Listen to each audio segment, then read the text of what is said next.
windswept Deutz-Perry Stadium in Bowling Green, Ohio, at least a share of first place in the MAC East Division on the line as the Buffalo Bulls come into town to take on the Bowling Green Falcons on a homecoming Saturday. Hello everyone, Greg Franke along with Coach Tom Cole for this matchup here today. Bowling Green is notorious for having one of the very fastest offenses in the country, but Buffalo at least has seen that kind of play before. Well, against Baylor, they lined up, and they're one of the initiators of that kind of offense. And Buffalo scored 21 points on Baylor, and they hadn't given up a touchdown all year. So Buffalo's going to be familiar with Falcon Fast. And Buffalo can move the ball in their own right very, very well. As a matter of fact, they have not had a game this year where they've had total offense of less than 394 yards. And last week against Miami, 575, the second most that they've ever gotten in their big school history. Well, they got a great quarterback. Joe Licata, 14 touchdowns, over 1,400 yards, completing 66% of his passes, and a running back that's sensational. Anthony Taylor, he can run strong in between the tackles, 4.7 yards a carry, and can be effective out on the edge. Anthony Taylor actually had the biggest game of any running back in the nation last week against Miami, 222 yards and 3 touchdowns. So he is certainly somebody that Bowling Green is going to have to be very aware of. On the other hand, Bowling Green's offense, a lot of fireworks too. 443 yards passing by James Kanapke, 4th most in program history, in a wild win for the Falcons over the UMass Minutemen last week. Well, it's Star Wars in pads. They're putting up numbers that are unearthly. It's incredibly fast. You know, they can put 115 plays on the board. Every 17 seconds, they're running a play. If you blink, you're going to miss some plays. It's Falcon Fast, and it's exciting. As you see from these highlights, though, Bowling Green gave up a lot of yardage and a lot of points to the Minutemen. Ironically, it was a late forced fumble and recovery for Bowling Green that allowed them to hold on to beat the Minutemen. However, the Falcons, under Coach Dino Babers, a couple of trends have been very clear. One, they can score points in droves. Also, though, they've been allowing a lot of points. Well, the kryptonite to playing fast for Falcon Fast is time of possession. Oh, by the way, Buffalo leads the MAC in time of possession with their offense. So you're going to see a paradigm here of fast offense versus possession offense. Quite a contrast we'll be seeing between these two teams here today. Now for more, let's go down to the sidelines to the third member of our broadcast team, Kate Longenecker. Thanks, Greg. Down here, guys, it is very brisk. It's about 46 degrees, but with the wind chill, it's actually about 38. I got to tell you, too, it's very windy down here, about 20 miles per hour. There was actually sleet earlier. We'll see how it affects the passing game of both of these offenses today. All right, thank you very much. I'll tell you, it's so cold down here. I feel guilty having this window closed up here. I really do. Don't. It's fine. Here's a look at the all-time series. Bowling Green leading 8-3. They've won the last 3 games at Perry Stadium, but the Buffalo people here say they still remember the game Buffalo won here in 08, which gave them their first MAC East title when they were down 20 points in the 4th quarter and came back and won it. This is going to be a sensational college football game today, Greg, and I'm thoroughly excited about it. Buffalo's got a great offensive line, a great quarterback, great running back, and Bowling Green, you know, it's Star Wars in pads. We talked about it. They put up points so quickly. It's going to be wonderful for people to watch this Falcon Fast. Looking at these two teams, and we touched on it in the open, but the contrast between the fast Falcon offenses, you see they're getting psyched up for the task before them right now. But if Buffalo is successful in controlling the ball through their power running game, that's going to keep that Falcon defense on the field a long time. And even if Bowling Green comes back and scores quickly, the defense is right back out there again. So that is a little bit of an issue for the Falcons. Well, if you're Jeff Quinn, the Buffalo coach, you're thinking this: hey, I know how quick they are, and I know what kind of offense they run, and I know how good their quarterback is. So what am I going to do? You're getting a good look at Jeff Quinn there. He's a smart guy. He said, well, I'll keep them on the bench. They can't be Falcon Fast on the bench. And that means we'll possess the football, we'll run it, we'll control it. Buffalo leads the MAC in possession time of the football on offense, so that's what they're going to try to do. That record for Jeff Quinn, 20-34, very deceiving because they were not in a good situation when he took over the reins. They improved steadily each year, much as Bowling Green did under Dave Clawson. Last year, Buffalo was 8-5. They made the famous Idaho Potato Bowl. And that's where Bowling Green was right before they won the MAC championship. Dino Babers, 3-2 in his first season after 2 years in a row at Eastern Illinois, being Coach of the Year at the championship subdivision level. Buffalo receiving the opening kickoff, and the ball is dropped momentarily and then just covered by Devin Campbell, and a touchback. Joe Licata for Buffalo, 14 touchdown passes. That is 5th in the nation. He is having an excellent year, and he only has thrown 4 interceptions. He's been extremely efficient. Well, efficient. His passing efficiency rating is 154, which is incredible. He's 6'2", 220, very solid leader, can make all the throws. Tough guy, super quarterback. See that 66.1%. He was one of the greatest quarterbacks out of Western New York in the Buffalo area in high school prior to coming to the Bulls program. 1st and 10 from the 25 after the touchback. Hand off, and immediately it goes to Anthony Taylor, and he got bumped just as he was turning the corner by Brian Sutton. He still picked up about 4 yards on that first play from scrimmage. Well, AT ran a little zone stretch to the right, and they're going to try to use that offensive line, which is one of the best in the MAC for Buffalo. Absolutely. That's one of the reasons Taylor has been so effective, is that experienced big offensive line have been opening up holes for him. They've got a very deep and talented receiving corps. Ron Willoughby from Avon Lake, Ohio, is the #1 receiver on their squad this year so far. Turning the right sideline and getting up to about the 34-yard line, Jacob Martinez, who had a great game last week with 8 receptions.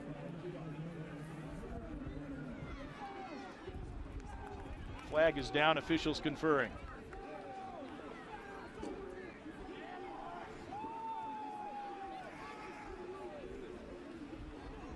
Appeared they stopped him about a yard short of the first down marker, but it's going to come back. Offside. Defense. Number 63. 5-yard penalty. 2nd down. So that negates what would have given them a 3rd and very short situation. The Falcon defense, even though they have been allowing a lot of points and yards, a lot of familiar faces on what was a dominant Falcon defensive team last year. Gabe Martin is back from an injury. That's really going to help them out. So the Falcons have got guys that can play because they've proven it in the past. Well, the flip side of Falcon Fast is the defense takes more snaps than anybody else in the MAC, and they've got some injuries and some young kids. Clear pass off to the right, and that was completed, but for a very small profit, as Devin Hughes was pushed out of bounds by Gabe Martin, who is back after missing early portion of the season, and he missed most of the last portion of last season. They really need him out there, an all-MAC player. He was 2nd-team all-MAC, even though he missed the last 6 games last year, Martin Hughes. He's the 2nd passing option for Buffalo after Jeff Willoughby. Well, the key's going to be, can the Falcon defense hold up against this Buffalo extraordinary offensive line? That's really going to be a key matchup here. Here's a look at the great game that Buffalo had against Miami last week with the 575 yards, and they've been very consistent with it. This is the runner short of the 1st down, 3rd down. Measurement came up just short, as you heard, and it will be 3rd and 1. They're going to have to move the chains. They'd already moved the chains. They have to move them back. So they're in the exact situation they were in before the penalty after the 2nd play from scrimmage, 3rd and less than a yard. Buffalo pretty efficient on 3rd downs.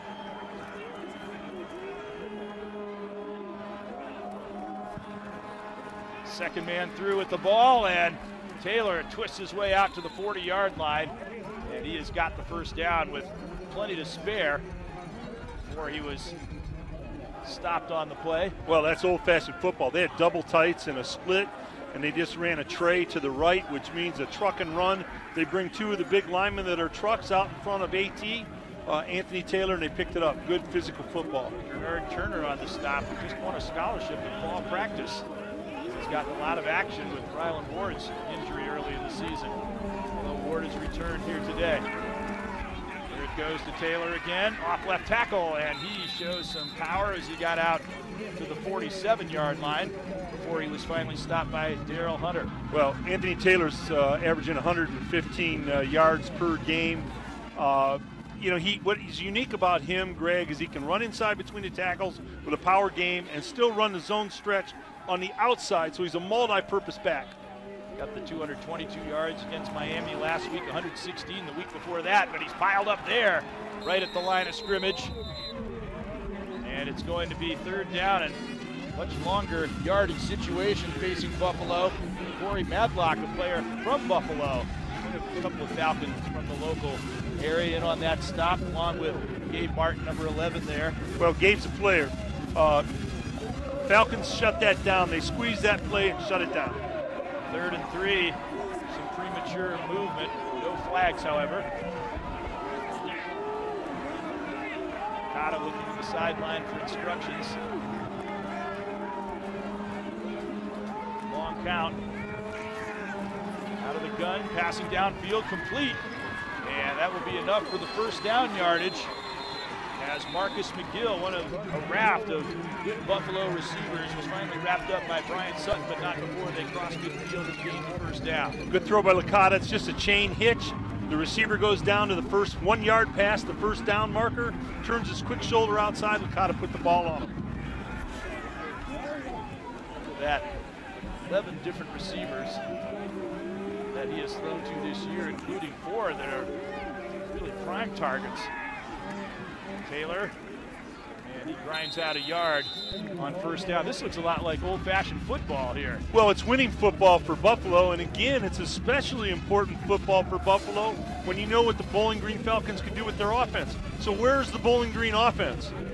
They're on the sideline, and you know, Falcon Fast is on the bench because Buffalo is controlling it, and that's what they do so well. Run, pass, slug it out, use the big offensive line. And the flip side of that coin is the defense is out for a long taking a lot of snaps again, yes.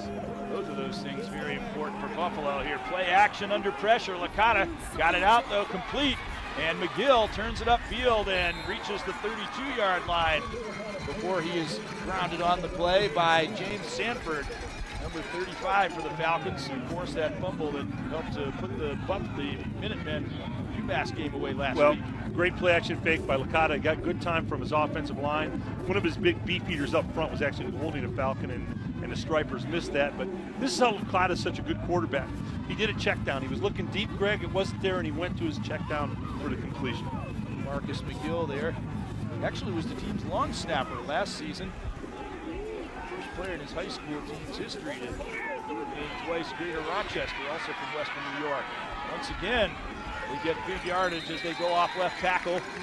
Again, close to the first down marker, as Taylor again bearing the mail for Buffalo early in this game. Well, AT's running an outside zone stretch, and the view we get up here, look at the beauty of the offensive line coming off for Buffalo. Everybody's got a hat on somebody. They create a running seam, and it's just how you run the stretch.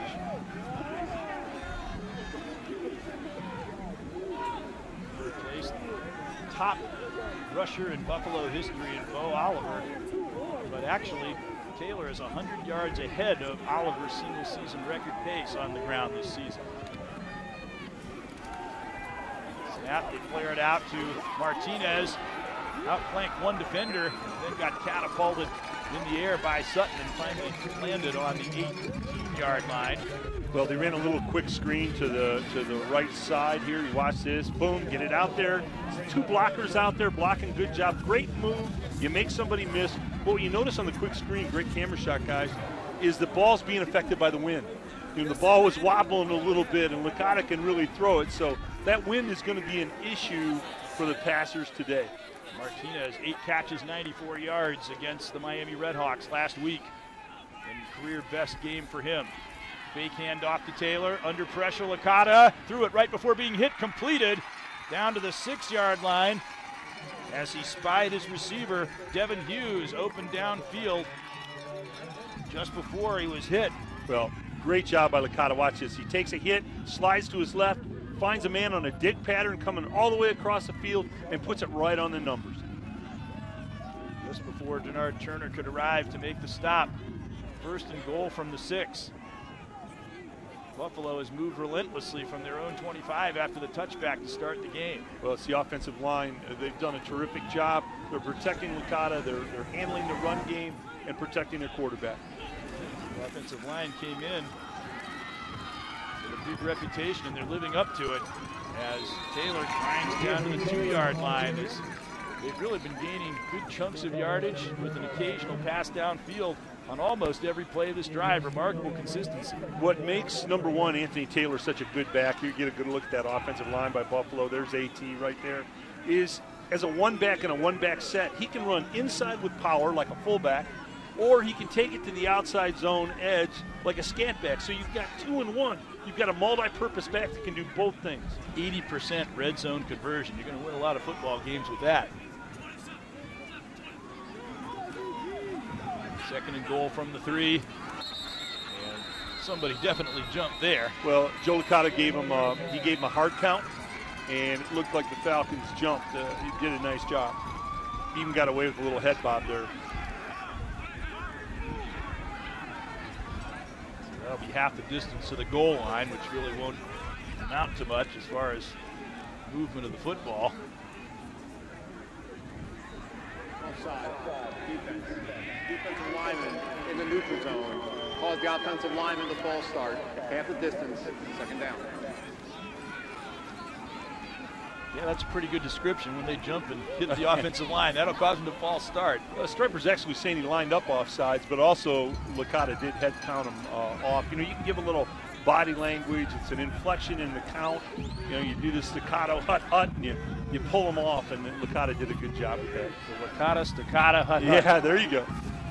Saw the ball on the 1 yard line. Taylor tried to power it in. He made a good move there, but he still couldn't get in as the Falcons deny him the goal line.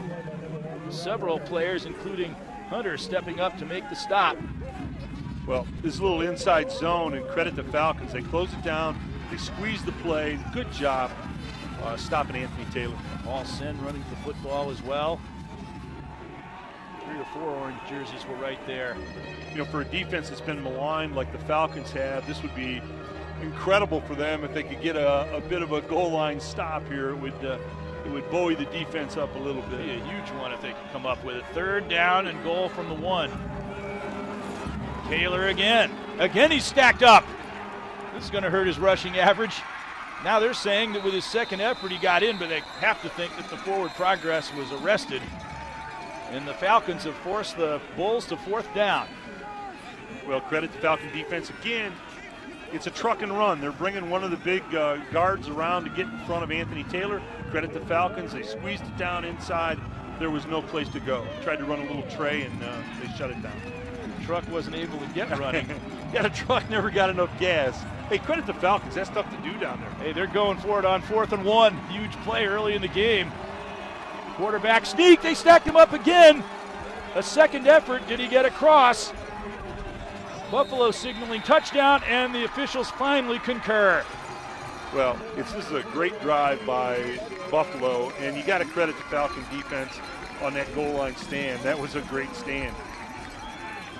Buffalo controlled the ball for nearly 10 minutes. I thought they had him stopped right there, and I think that had they ruled that stop forward progress, I don't think anybody would have really protested. Well, big 7-4 for Buffalo. What he did is he got behind his quarterback, and that's really a strange rule in college football. You shouldn't be able to assist the runner, but big 7-4, one of those big buffet eaters through the buffet line, got behind Licata and pushed him into the end zone.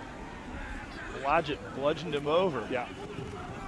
Extra point is up and good. So the Falcons come within an inch of a massive goal line stand, but Buffalo Offside.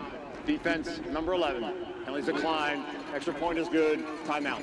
They are finally able to get it in, and they convert. And with 5:36 to go in the first quarter, Buffalo 7, Bowling Green nothing.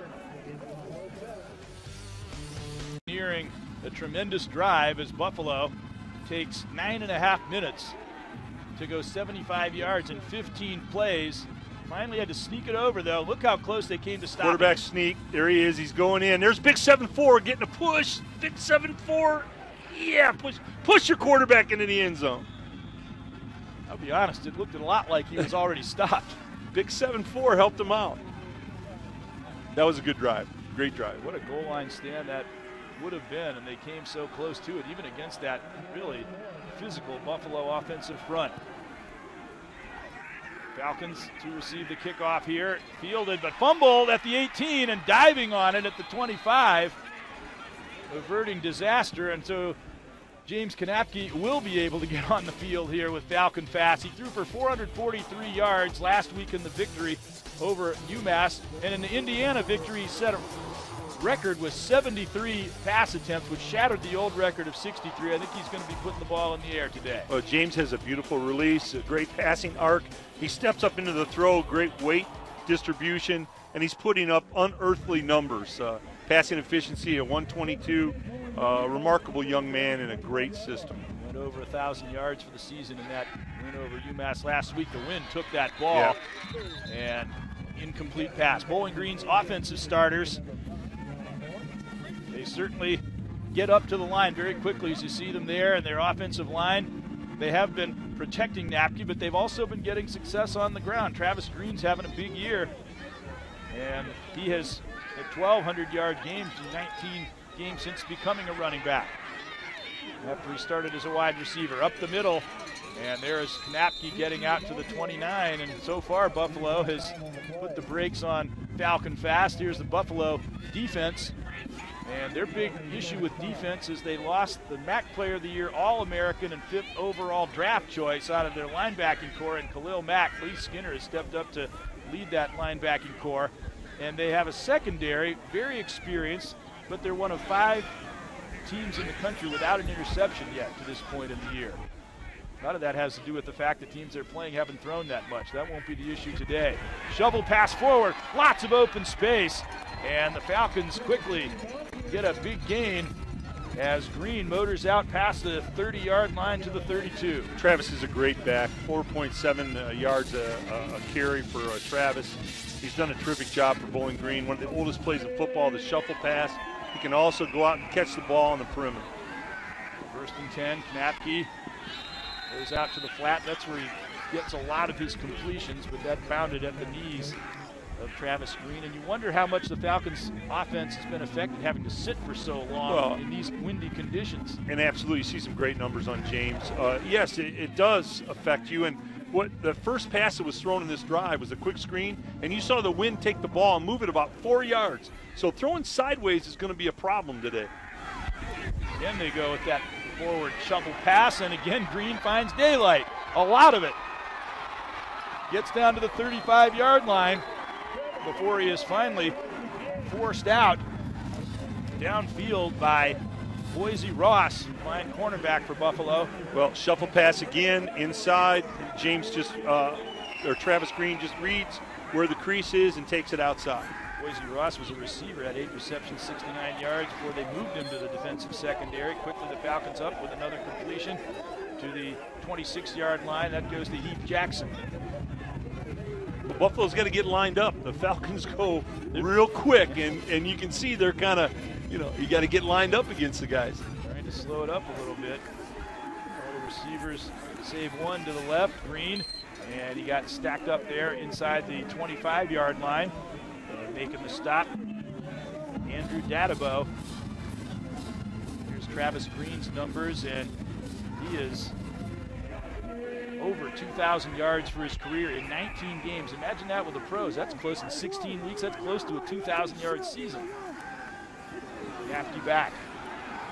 Nowhere to go, and he will bite the turf at the 23-yard line. It's a great offense for Travis Green because with the multiple formations and all the wide outs, everybody is spread out.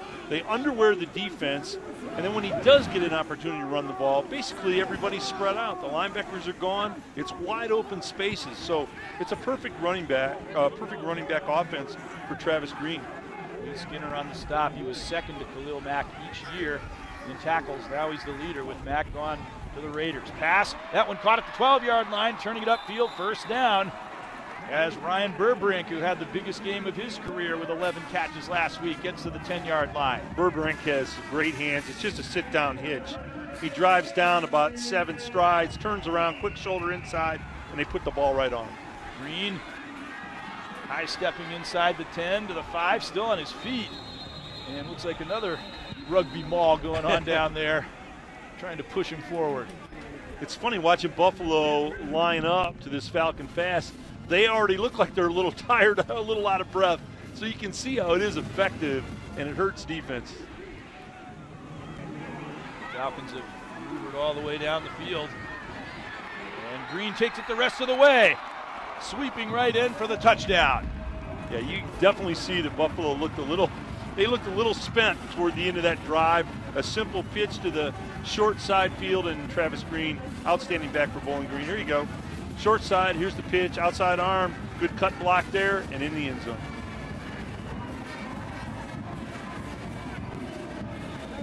They're going to be grateful for those 10-minute offensive drives. They're quick. They're very quick. Tyler Tate on to convert. He was MAC Special Teams Player of the Week a week ago. Converts, and the Falcons have tied it up. Buffalo a long drive, Bowling Green a short one, 7-7. A lot quicker. They ran almost as many plays as Buffalo, but about a third of the time. Well, the Falcon Fast, you go to the refrigerator to get a sandwich, you might miss 2 or 3 touchdowns. It is quick, and you can see there's Travis Green. He made the touchdown on that last drive, a little pitch toss into the corner. Both drives were 75 yards. Bowling Green's 11 plays, Buffalo's 15. Buffalo took 924. Bowling Green took 252. So quite a contrast. You're in for a great game today, because in boxing, contrasting styles makes great fights. Well, you've got contrasting styles here today, and it's going to make for a great college football game. At least Bowling Green's defense got somewhat of a rest, as the Falcons were able to move the football. That's going to be key. If they'd gone 3 and out, yes, they'd have been right back on the field after a 10-minute drive. That's exactly the point. And you can see Buffalo at the end of that drive, those guys were having trouble lining up, and they were sucking wind. I mean, you can see it physically. Meanwhile, Buffalo, their defense has got to hope that their offense can have as lengthy a drive and do it consistently as they had, or they're going to be out there running out of gas. The wind, you see, again, making its presence felt, as they're going to have to hold that ball on the tee. Well, throwing sideways here at the field today, all the screens that everybody likes to throw, the quick screens, the bubbles, the hitches, throwing sideways is going to be a problem.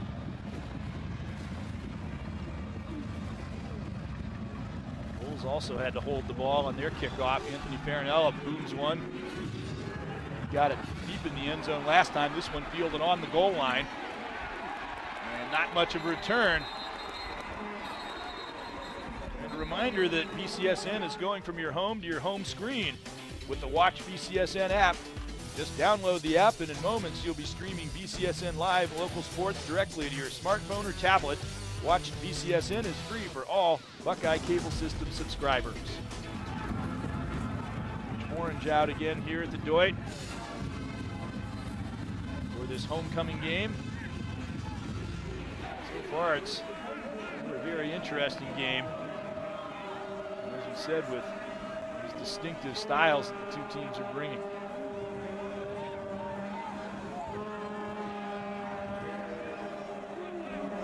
Taking more time at the line of scrimmage than the Falcons take. Just get lined up from one play to the next. Pass out on the right flat, and that one is complete. Buffalo's been able to throw the ball to the sidelines well. Ron Willoughby got out of bounds there. That's about a 5-yard, 6-yard hitch that Licata threw, and that shows how strong Licata's arm is, because the ball didn't be affected by the wind, and he put something on that. He's got a little salsa on that. Just short of the first down. They've had a lot of half-yard to go situations here today so far already. Fans wonder why does Buffalo wait and look to the sideline as long as they do? Because they're seeing how Bowling Green lines up, and a coach upstairs in the box is calling the play down to how Bowling Green lines up. Oh, they just snowed under Taylor that time. And that coach upstairs that called that play? Maybe you slap a fine on him, because they caught Bowling Green, and Bowling Green was blitzing in the gap and closed it down. Actually, that was Campbell. Saw the number 1 on his jersey, but there were so many orange jerseys around, you didn't see the 2. Coach Quinn says, let's not call that play again for a while. Hey, Mark, you don't want to come right back with it? We're going to make it work. Well, I don't know. What a tribute to Gabe Martin, that even though he missed half the season, he still made All-MAC. Second-team All-MAC. He was first-team All-MAC the year before. Licata stepping up in the pocket, under pressure, he goes down again. And he is brought down by Brian Sutton. And also Brian Thomas is in there.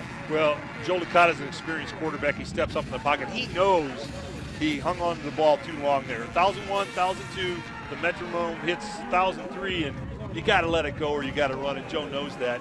credit the Falcon defense. You know, they're starting to be a little aggressive. They're feeling a little bit better about themselves. A few 3-and-outs will do that. The Buffalo defense might survive if their offense can hold the ball for 10 minutes every drive, but 3-and-out is going to be pretty tough for them to get out and put on their track shoes again. Yeah, they looked a little, the defense looked a little gas for Buffalo on that first drive. Back to punt. Tyler Grassman, the whistle blows before he can send it down the field. Game. Offense. 5-yard penalty. 4th down. Now the line of scrimmage will be the 15, and he'll be right near his own goal line.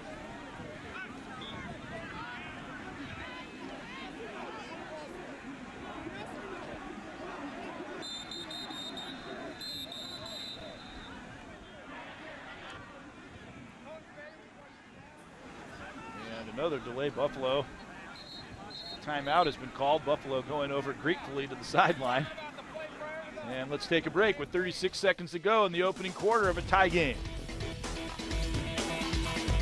The reason for the timeout, apparently there was some discussion as to whether the Falcons were going to challenge as to whether this was a fumble or not. Well, Licata steps up in the pocket. Good rush by the Falcons. He goes down. He's down there. There's no fumble. Great call by the Stripers. It's absolutely right. No, they were not charged a challenge because the announcement was that they did not challenge. Tyler Grassman, a line drive, punt. Going to get a good Buffalo roll, though, and it's going to turn into a 39-yard and no-return punt, which is right around his average of about 40. Let's go to Kate Longenecker. Well, guys, Travis Green just played a huge role on that last scoring drive by Bowling Green. But what's interesting, guys, is that he was converted from a wide receiver to a running back for the 2013 season. He's already at 2,070 rushing yards in his career coming into today, which is good for 10th all-time at Bowling Green. What I was saying before is that if you look at it from the standpoint of a pro season of 16 games, he's made over 2,000 yards in 19 games. So that's a phenomenal record there. And last year, of course, he set the all-time single-season rushing record. Yeah, we saw him early in his career in the spring game that we did on BCSN. We knew he was a talent there. Green threw it back to Knapke, goes downfield, caught at the 10-yard line. And they maybe froze the Buffalo secondary a bit. And Teo Redding got downfield to grab that pass. Well, it's a hand-back pass, an old Washington Redskins play. You give it to the back turns and hands it back to Knapke, and he throws it down on a post. Great throw and a tough win by James Knapke. Pitch wide to Green. And he gets piled up at the 13-yard line. Super play. About Green, he comes from Monsignor Edward Pace. The Falcons have got a lot of great running backs. Willie Jeter, Anton Samuel, etc. First quarter is over, 7-7 the score.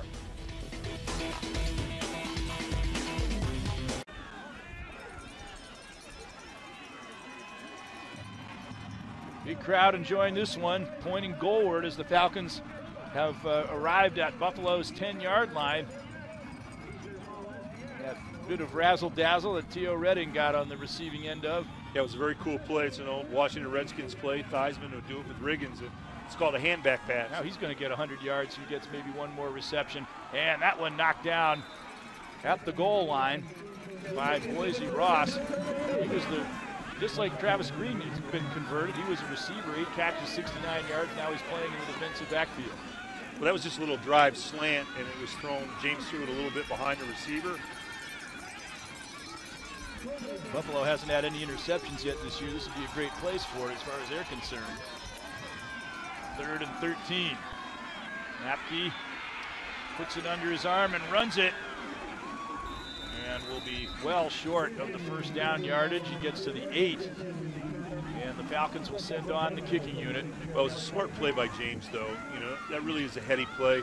There wasn't anything there. He had great protection. He went to 3 different reads, couldn't find anybody, and instead of making a bad throw, he didn't want to take points off the board. You know, he wants to get something out of the drive. That's a smart quarterback decision. That Tyler Tate, a 52-yarder, 8 for 10. When he first came into the program, kicking was a major concern for the Falcons. Not any longer. He's done an outstanding job. That kick was negated by a flag being thrown. prior to the snap. False start. Offense. Number 55, 5-yard penalty, 4th down. That'll turn it into a 29-yard attempt. He had plenty of leg on it, so if the snap's good and the hold's good, should be okay. You just hate to make a field goal and then have to do it again. Well, you don't want to take points off the board. That's exactly right. Actually, he's going to be setting it just outside the 20, so 32 yards, we'll say.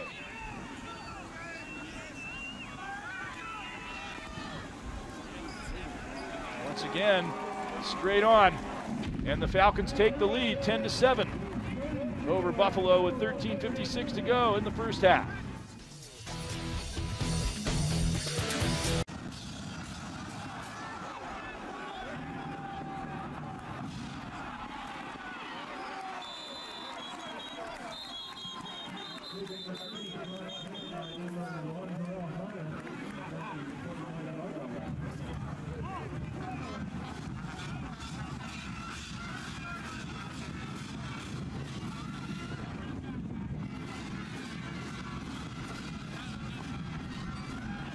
Good downfield tackle by Darrell Hunter, stopping Jacob Martinez at the 30-yard line.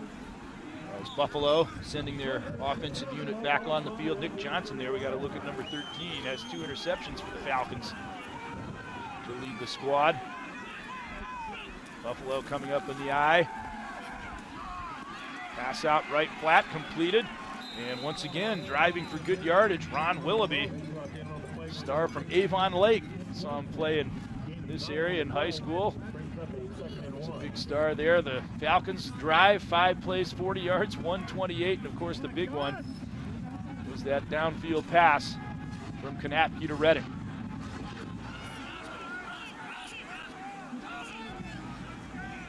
Second down and a yard to go. Bit of premature movement, no call.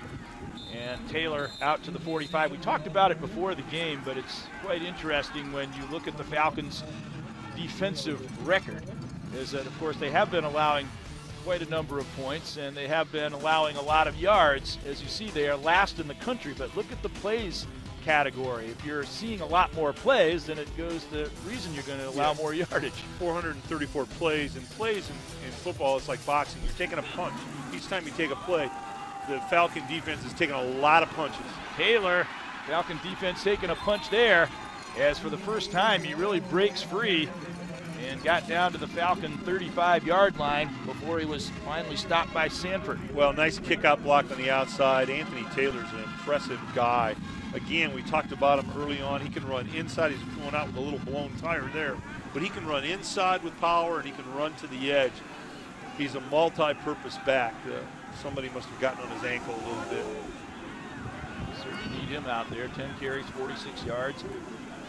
Brandon Oliver's the all-time leading rusher, but James Starks, who went on to play for the Packers, he missed his whole senior year in 2009. Otherwise, he might still be the all-time record holder. Licata back to throw. Fade route down the right sideline. And the flags fly, as it will be an interference call on Turner for the Falcons. Well, Licata, they ran a deep fade into the corner. Licata's impressive with his arm strength. He put that ball in a great spot, and the striper called interference on the Falcons. The two officials contested each other for getting the flag out.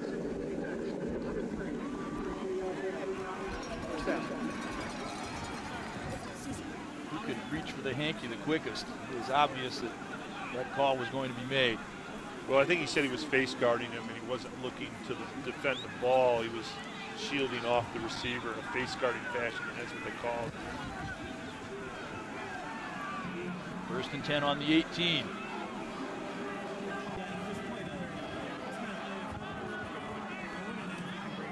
Taylor again, right back on after he walked off a bit gingerly a moment ago. And he got down to the 15-yard line.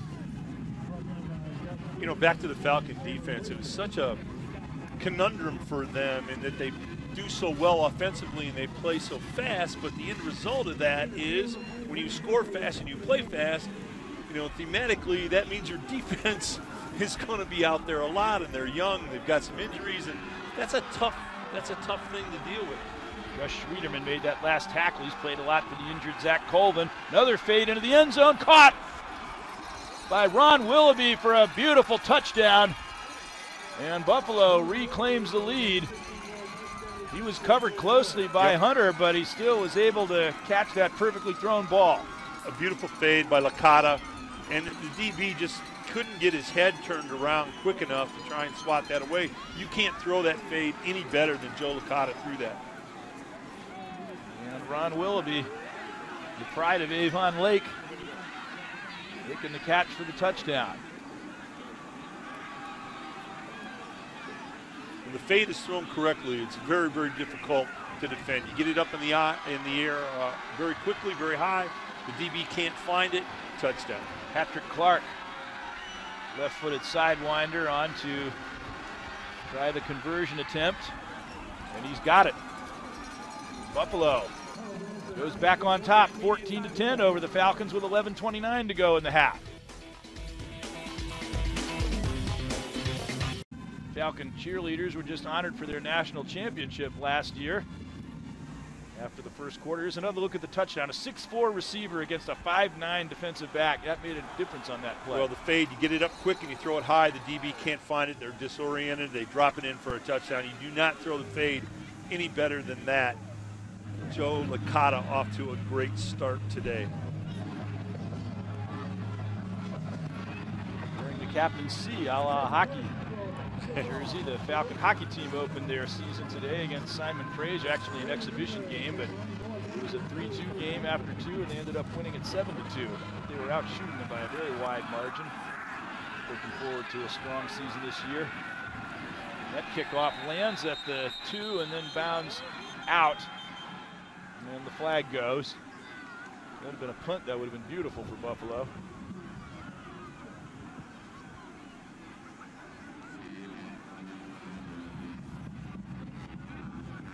As it is, the ball will be put out in good field position at the 35. Well, Joe Licata is in a national conversation. He's top ranked in one of the top ranked quarterbacks in 7 categories. And he can throw short, throw long, great ball handler. Kick out of bounds. Bowling Green, first down.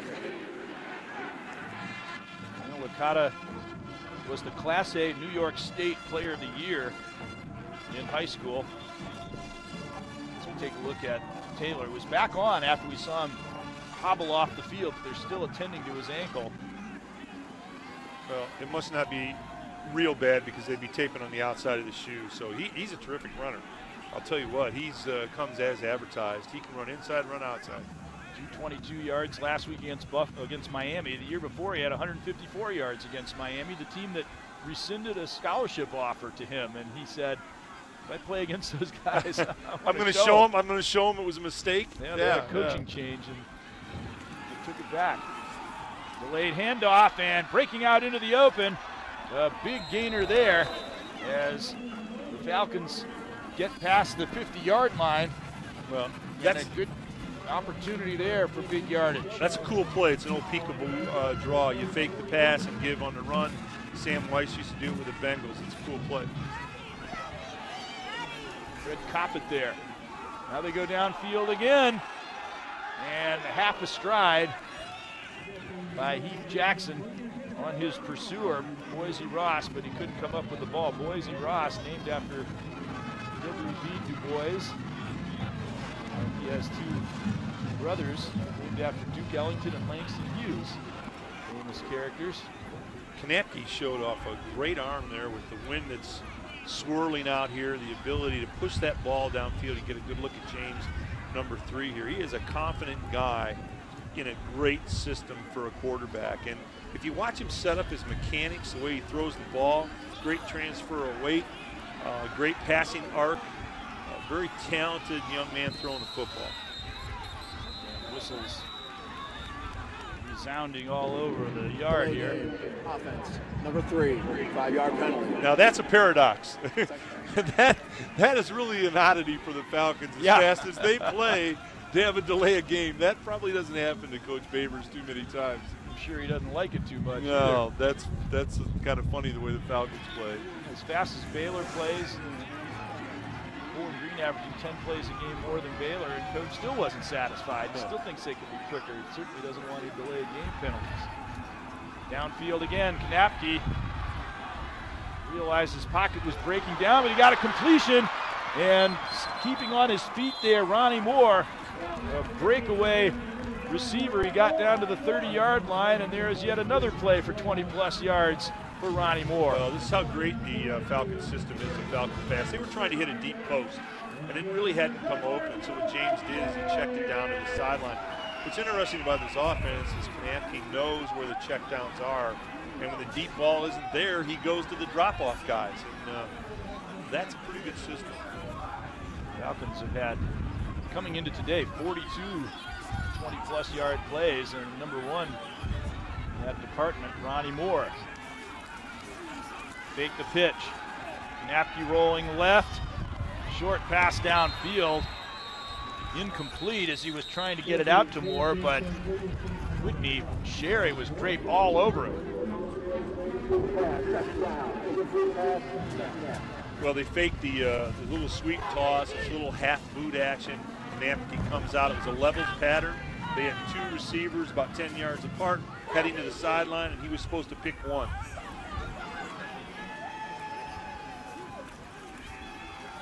Marcus Baker on that coverage. Pass downfield, and that one is Boy, overthrown.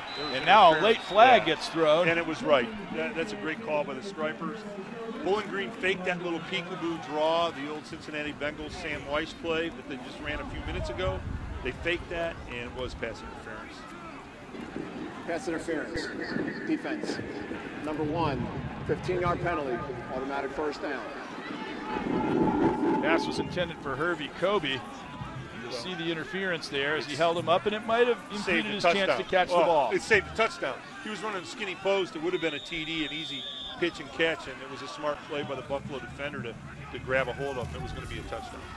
Fake to Coppett. He rolled off one tackle, but right into the arms of another. Adam Redden, all-MAC linebacker, moved a strong safety, made that tackle.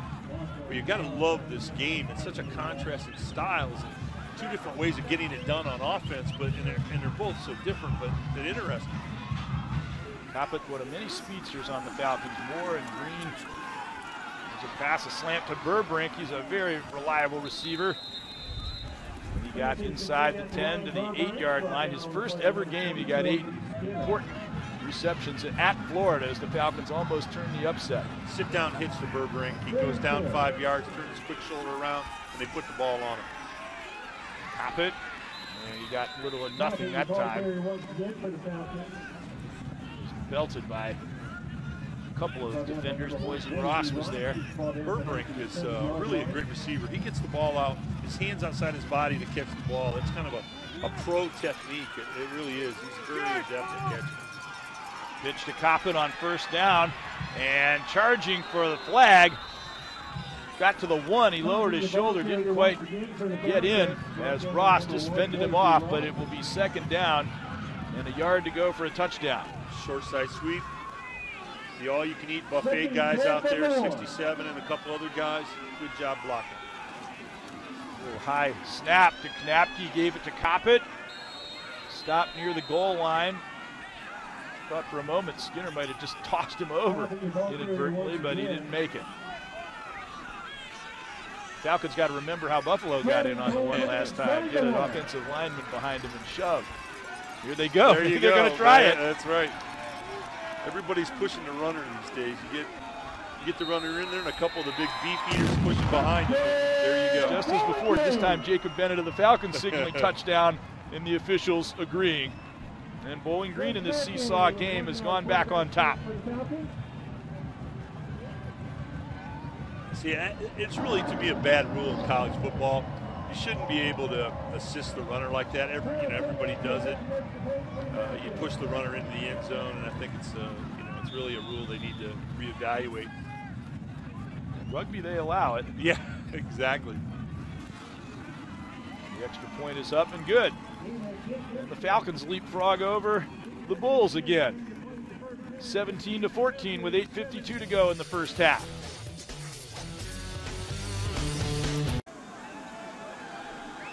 Falcons up 17-14. very unusual kind of a game if you look at the numbers. Teams are close to equal in terms of plays from scrimmage. Buffalo, by virtue of that 10-minute drive at the start, 15 plays to their credit, plus they're dominating the time of possession largely because of that. But the Falcons have the lead. Well, Buffalo's doing what they want, and that they're slowing down the number of plays that the Falcons are getting, but the Falcons are showing that they can score and score fast. Fielded on the 30 with a head of steam there. For a moment, it looked like it might be a big run back for Jamarl Island, but he was stopped. BCSN Sports Nightly is your home for scores and highlights of your favorite local teams. Join Ken Watlington and Eric Haubert each weeknight at 10:30 as they recap the night's action. Make sure to watch a full hour of Sports Nightly on Friday nights. See who is picked for the High School Player of the Week. Yeah, the guys are doing a great job. It's a great show. Buffalo with great field position on their 43. Look at Licata. Perfect. 8 for 8. Touchdown, no interceptions. That touchdown pass he threw is a beauty. Well, again, a couple of yards on first down. Yeah, well, the fade was sensational. You know, Licata can make all the throws. I mean, he can throw short, he can throw long. He's a great ball handler, a good leader. You're seeing two excellent quarterbacks out here, and Licata certainly is impressive. Taylor having a good game, although he hasn't really had any breakaway runs yet. Picked up 3 there. 2nd and 7.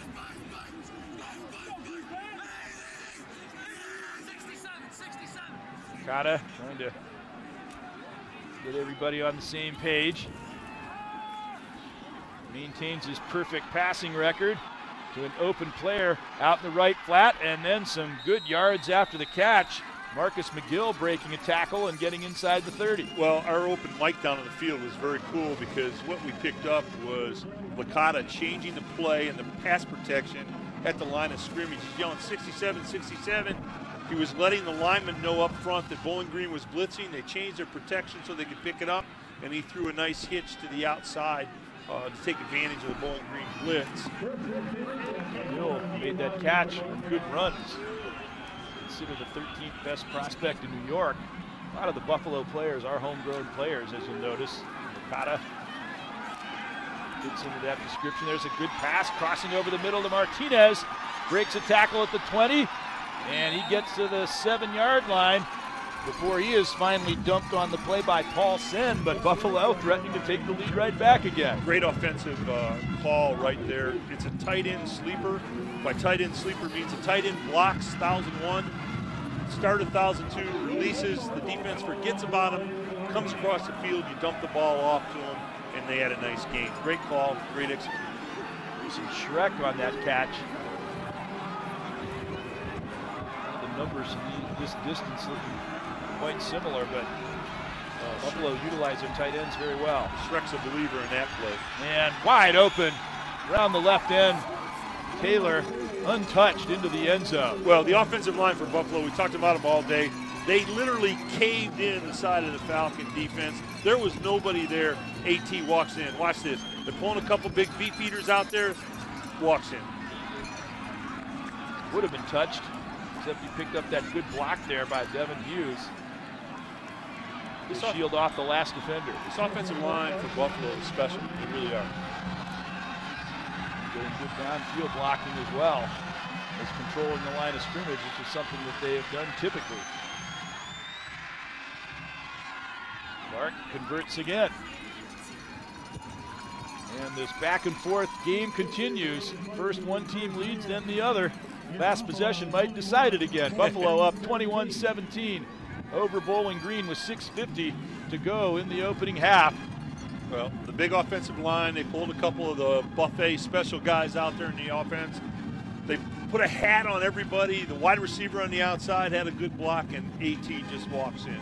You notice there the gesture up into the sky by Taylor. Quite a poignant story. Is the number that he wears in practice to honor a friend of his, an ex-teammate that he remembers when he's out on the field.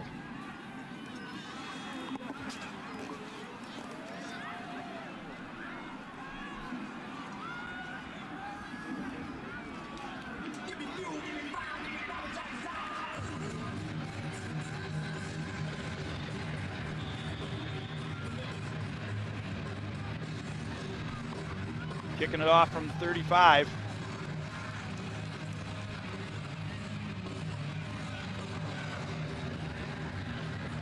With 6:50 to go.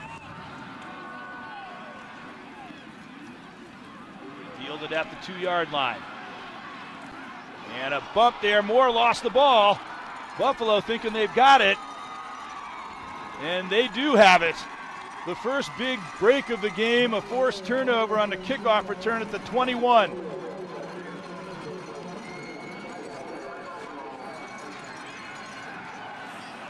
Yeah, one of the gunners came down and just swiped at the arm and ripped it out. It was a great play by Buffalo. One of the outside gunners, the outside guy that runs directly to the ball, and he just rugby ripped it out.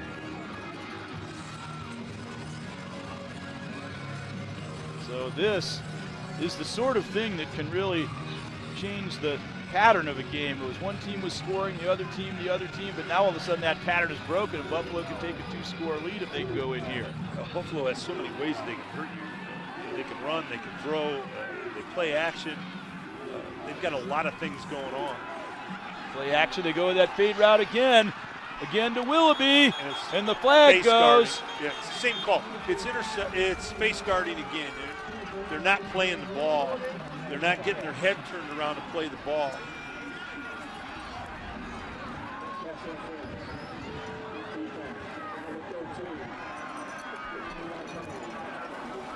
Second time we've seen that type of an interference call made. Nick Johnson, the guilty party this time. Well, what's so hard about the fade, the ball gets up in the air so quickly and so fast. See how high it is?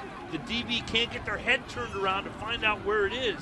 They can't react quickly enough to it. That's why the fade is so effective.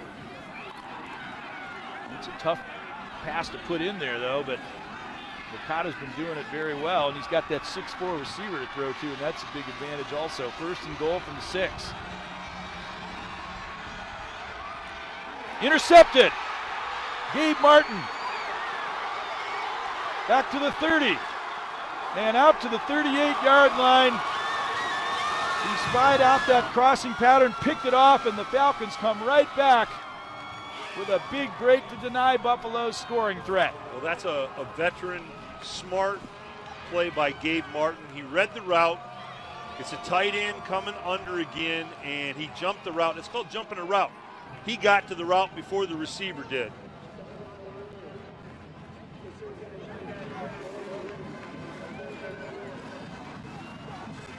They were overly enthused about the interception. You know, I'm all for legislating against theatrics, right. But enthusiasm, spontaneous enthusiasm, you like to see that in the game. What a play.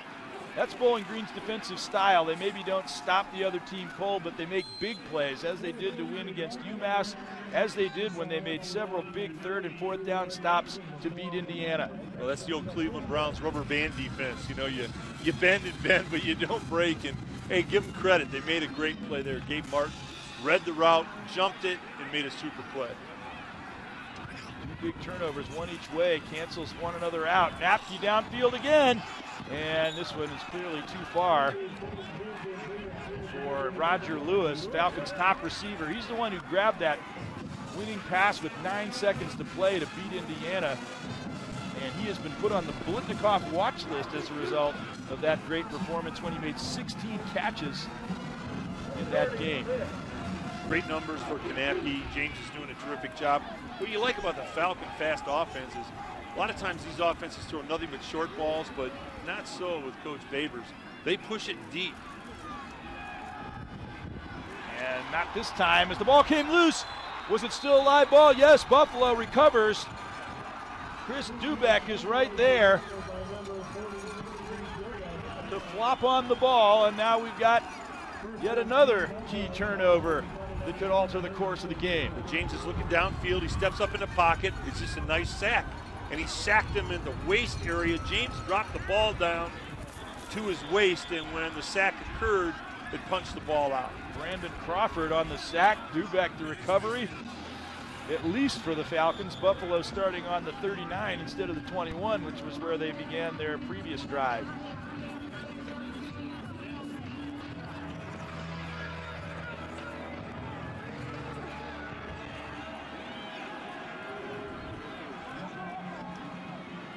Falcon defense with a little more breathing room here, but that could dissipate very quickly. Buffalo's offense is going, but not this time. Gus Schwederman is right there to greet Taylor at the line of scrimmage. You know, when you make a play like Gabe Martin made there on that interception, that'll give a little confidence to the Falcon defense. It'll give them a little bit of a swagger. You know, they've been punched out a lot this year, and you know, that's an attitude that you've got to overcome. And maybe Gabe gave them a little bit of toughness here that they're going to buckle down and try to make a stop. 2nd and 12. Quarterback got bumped by his own back inadvertently. They completed the pass, but nearly put the receiver in the hospital as Nick Johnson stepped up and made a big stick. Well, that's a quick stop out on the outside, and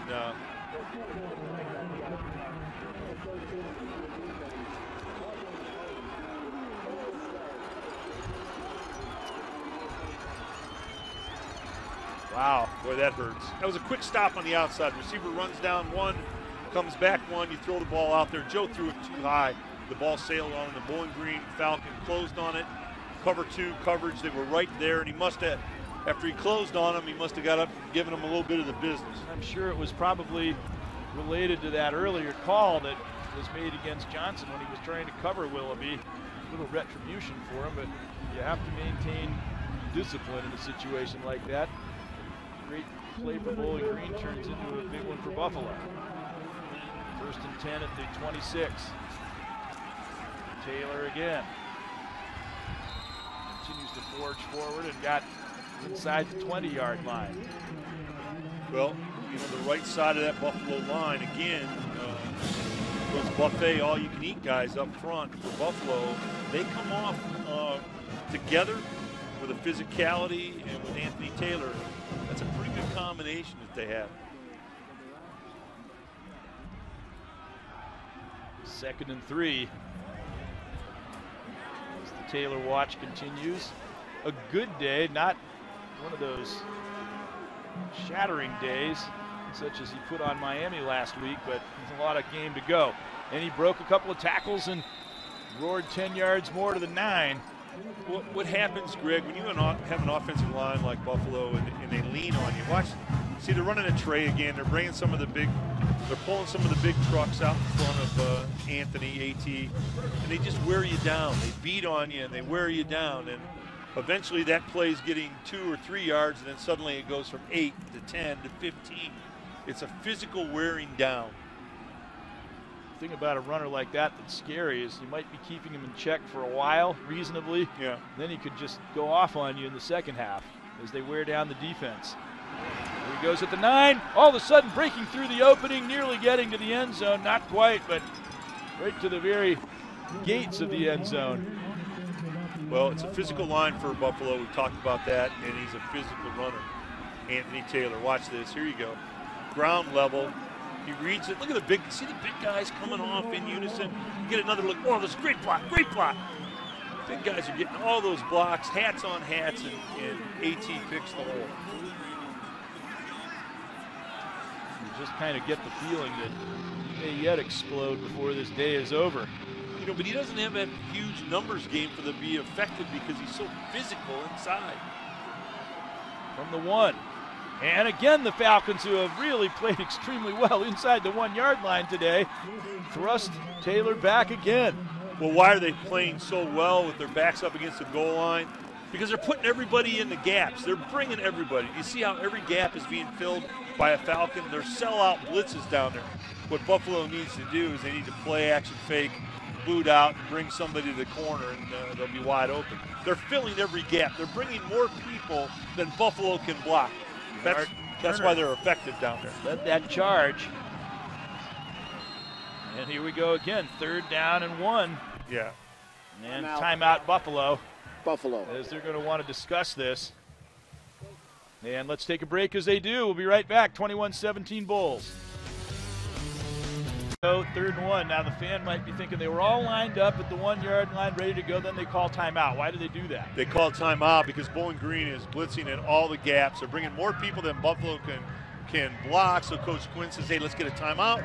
Let's maybe fake the run, play action out, boot out, get a tight end underneath, get somebody in the corner, or run the ball at a wide zone stretch. But inside, they're bringing more people than Buffalo can block.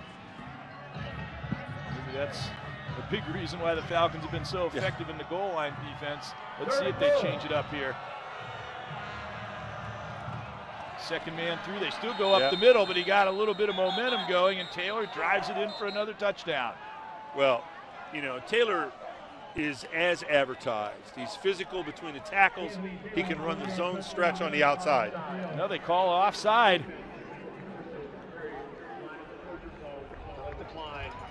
No, the Falcons were offside, so a touchdown and a good block by Boomer Brock, one of the best names for a fullback you're going to see. He opened it up for him. Thought for an instant the Falcons were going to be taken off the hook by that penalty call, but it went against them. And it's 27-17, possibly going on 28 here. High snap, but placed down well, and Clark puts it through. And Buffalo has not won here in Bowling Green since 2010. Has gone up 28-17. And the turnovers have really turned the game in their direction.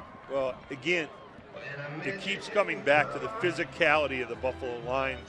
You know, you just watch them come off the ball. They put a hat on a hat, and they're like road graders. They move you out.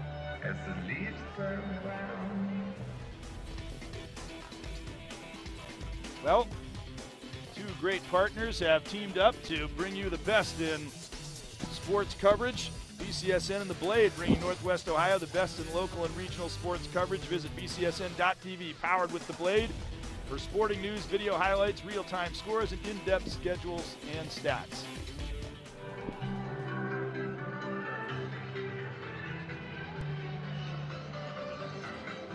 Well, the Falcons now are in a position where they really need to try to get something before the half to go in on a little bit of a high note and to just narrow the deficit. Well, you have to credit Coach Quinn and his game plan. His game plan going in was to double the time of possession and cut the number of plays, offensive plays, that the Falcons get in half. And he's having a stat sheet recently put in front of us, but I'm saying he probably has done that. Moore fields it at the goal line, turns the corner, and he's finally headed off at the 35-yard line by the kicker, Patrick Clark, just when it looked like he was about to break it. 4 plays, 57 yards. Taylor for another touchdown. Credit, you know, Coach Quinn. We get a good look at him. We had him on the sideline. There he is, walking down there. Everybody has a game plan going in, and he says, listen, we can possess the football. We do that well. We'll limit their touches, limit their offensive plays.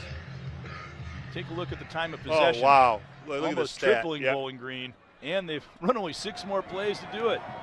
Up the middle, Burbank was covered very closely there. I mean, this Falcon offense is brilliant. There's no question about it. Offense. 5 players in the backfield, 5-yard penalty. First down. Well, somebody wasn't up on the line of scrimmage is what happened. The wrench is being thrown in Falcon fast in more ways than one. Buffalo controlling the ball, some penalties, turnovers, and all of a sudden things aren't working according to plan. Well, it's a brilliant offensive scheme, but if they don't possess the ball that much and don't get that many snaps, they can't hurt you as badly. Dumped over the middle. Look at all that green in front of Ronnie Moore. And he powers his way finally over the 50 before he is stopped. Stepping up to make the tackle there, Whitney Sherry, but there was no Buffalo player within 10 yards of him when he caught that ball. Coach Babers is a great play caller. This is a little circle in route. You just do a little circle into the middle of the field, and they drop the ball off to him. I'm almost surprised that play didn't go for more yardage. Well, all he had to do is beat a safety. Prior to the snap, timeout, Buffalo. And Buffalo calls timeout. That's the 15th play of 20-plus yards for Ronnie Moore this year. And Dino Babers, he knows that his team can always come back. Well, he knows what he's doing. Head coach record 22-9, and 2 years as a head coach. Oh, by the way, 2 conference championships. So he's got a brilliant offense. He's an incredibly talented offensive mind in football, and you know, he may be pushed to task today, though. Well, an extra $500 would benefit any school. And with BCSN and Fifth Third Bank Give Back, you could buy an instrument for the band, send a class on a field trip, or do any number of things. Anyone can go to bcsn.tv and nominate a school or school organization. Enter now. Winners are selected monthly.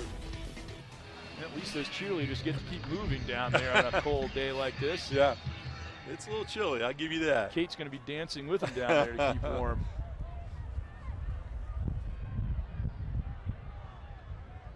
First and 10 from the 48. Everyone out here. Knapke alone in the backfield. Pass caught again. Nicely delivered to Ronnie Moore for a gain to the 36-yard line. Well, this offense put so much pressure on the defense. They went empty, and they were running 4 or 5 seams down the field. The officials missed a holding. One receiver was almost being tackled in the secondary. It puts a lot of pressure on the defense. 1:12 to go. That's an eternity for this offense. Knapke patiently waiting, again finds a wide open man in green. Spin move at the 25 and to the 22-yard line. They are really isolating the open receivers for those dump passes. Well, it's a slip pass, and what happens is you run everybody off, and Travis Green, the lone running back, slips out behind the big guys and kind of hides, and you dump the ball to him. But Knapke gets dumped this time. From dump passes to dump the passer. Well, one of his big linemen that picked him up, 67, missed the block, and then he picked up his quarterback. I like that. See, watch it. Adam Redden, the all-MAC linebacker on that blitz. Yeah, I love it. I love it. You missed the block, but you go pick up your guy. That's okay. That's all right. So a bit of a setback there for the Falcons on what was a very, very well-conceived drive up until this point. They still have plenty of opportunity with 48 seconds to go and the ball on the 30-yard line, one more timeout. But nonetheless, a very critical point in this ball game right now. Well, you can see this Falcon offense. If they get X amount of snaps, they're going to score X amount of points. So the key to beating them is doing exactly what Buffalo's doing, is limiting the snaps with the time of possession. And coming up with a big play every now and then, like a sack or a turnover. Takes them out of their rhythm and makes them, have to do different things. Look how close the total yardage is. Both offenses functioning well in their own way. Almost Buffalo's first interception of the year, but in and out of the hands of Okizi Alonzi. Well, I think I know, Greg, why Buffalo has not picked off a pass this year. Okizi had this one thrown right in the breadbasket. Oh, man, Okizi. You can't get one better than that. In fairness, Army threw the ball 7 times against him, Norfolk State 12 times, so that's part of the reason, I get it. But Okizi had to catch that one. Yeah, he definitely had that one. That ball was caught at the 16-yard line by Roger Lewis. That was a ham sandwich thrown right at you. You gotta get it. Oh, man. But 4th down, that completion not enough to move the chains. And now the Falcons have a decision to make. A field goal would be 33-yarder. That's easily makeable. Put an extra second on. Tyler Tate 4 seconds on the game clock. Hit on a field goal from about that distance earlier. He hits it here. It's a 1-possession game, cutting it to 8 points. Yep. But on the other hand, is that enough for them? Well, I don't think they're, as much as they're talking down there, as much as they're talking, I don't know, the kicker's down there. He's loosening his leg up. So I always feel you take points when they're there. At this juncture in the game, I would want to grab the points. Coach Babers knows he's got confidence in his offense. He knows that they're going to score other times. So don't leave any points, on the sideline. You got a chance to take 3, take it. And Tate has been a very reliable kicker. He's 9-11 on field goal attempts. And he made one into just this win from just this distance earlier. So it looks like a good decision here. We'll say in a minute whether it was really a good decision. Yes, he makes it. Great call by Coach Babers, and it's 28-20. Buffalo's lead is 8, and the Falcons back within a single possession with just 19 seconds remaining to go in the opening half.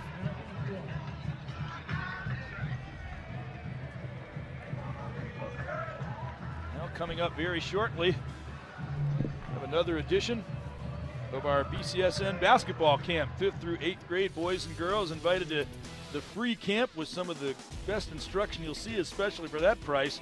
On Saturday, October 18th, have them join the fun and learn from some of the area's best experts. For more info, visit bcsn.tv and register today. That was a smart decision by Coach Babers. He's confident. He knows they're going to score more points. Why leave 3 on the field? It's a smart decision. He had confidence in his kicking game, too. It wasn't too long ago, and I think they would have eschewed that because they would have felt the chances of missing the kick would have been too great. They would have been forced into going for it. But now, Tate has become a real offensive weapon for Bowling Green, as you see the drive numbers. Well, what this man is doing on offense, Coach Babers, is special, and they're going to always score a lot of points. Ground ball, the kickoff. And Buffalo will start on their own 42 with 16 seconds to go. 1 completion, and they might be within scoring range. Well, I get the ground ball, but what you wanted to do is pooch it a little bit deeper so that scenario can't happen. The one you just slayed out, you're absolutely right. If they want to, it looks like they're just going to kneel on it, but if they wanted to, they could take a shot. Boy, why not? Ball on the 44-yard line. And you've got Licata at quarterback, who's awful good. Seems a little overly conservative to just go to the locker room, but it appears that's what they're going to do. When you get that kind of field position, you might not want to waste it. But Buffalo got to be happy, though, with their performance in the first half with the 28-20 lead, especially with that boss drive that started the game and kind of set the tone for this game that's followed since. Well, what set the tone is the offensive line for Buffalo. They're exemplary, and Anthony Taylor is the real deal. I mean, he's a back you mentioned before, Greg. He will wear you out, and especially in the second half, I think, where those kind of backs just really come to the forefront. The Bowling Green defense has been on the field an awful lot. And against that great Buffalo offensive line, Taylor had a good first half. He could run wild, conceivably, in the second. That's something Bowling Green is going to have to really contend with. And credit Gabe Martin. He made a play defensively that, this game could even look a little bit different. All right, Kate Longenecker down on the sideline with Coach. Thanks, Greg. Coach, wind is swirling, a little chilly down here. Has it impacted your offensive play calls at all tonight? Well, not so much. With the wind, you have to do certain things, and when you have the wind, you got to take advantage of it. Obviously, I think both teams have been playing the wind very smart today. Speaking of the other team, Anthony Taylor playing really well at that running back position. How do you slow him down today? Well, I think we just need to tackle him. I think we've been there, but we haven't been making the tackles we've got to hold on. Thanks, Coach. Good luck. Thank you, guys. He was still smiling. That's a good sign. As Kate had him down there by the sideline. 28-20, Buffalo leading Bowling Green at the half.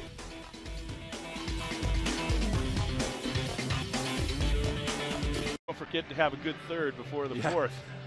Felt so bad for Matt Johnson. We were privileged to watch him last year. Best quarterback in the MAC, took him to a championship. So much of football, Greg, is injury and opportunity. And unfortunately, with Matt being injured, he created an opportunity for James Kanapke, and he's taken advantage of it. The thing what was for James to beat Indiana as a starting quarterback for Bowling Green. Here we go, a long return of the second half kickoff. The ball is fumbled right to a Buffalo player, but it was dropped out of bounds. And the Falcons very fortunate to maintain possession. Brandon English returned that out past the 40-yard line. Perhaps another example of why Buffalo doesn't have interceptions. Well, I can tell you exactly what Coach Baber said in the locker room at halftime with the Falcons. We get the kickoff, we're going down, boom, boom, boom, we're score. This game is, pretty much even up, and we're going to get after it. This drive's important for the Falcons. Got good field position. Start, and right up the middle, Coppett. He's got great speed. Can he outrace the defenders? They barely get him. on a diving play. Coppett was upset. He didn't take it to the house. Adam Redden just barely upended him, and then they're right back up to the line of scrimmage. Well, it's a middle gash play, and the reason there's nobody there is because the Falcons have them formationalized and spread out all over the field. Pitch to Coppett again. This time they close him down before he can get going. Marcus Baker in from his defensive back position. Yep, Coach Babers at halftime told him we're going to score quick here and we're going to kind of retake the energy of this ball game. And they've gotten all the way to the Buffalo 23 just 40 seconds in. I like the way that he still was smiling. He still had a good demeanor even though they were trailing at the end of the first half. Fade to the end zone, but that was underthrown. However, a flag goes, and very much to the chagrin of the veteran cornerback, Courtney Lester, he'll be called for interference. Pass interference. Defense, number 4, 15-yard penalty.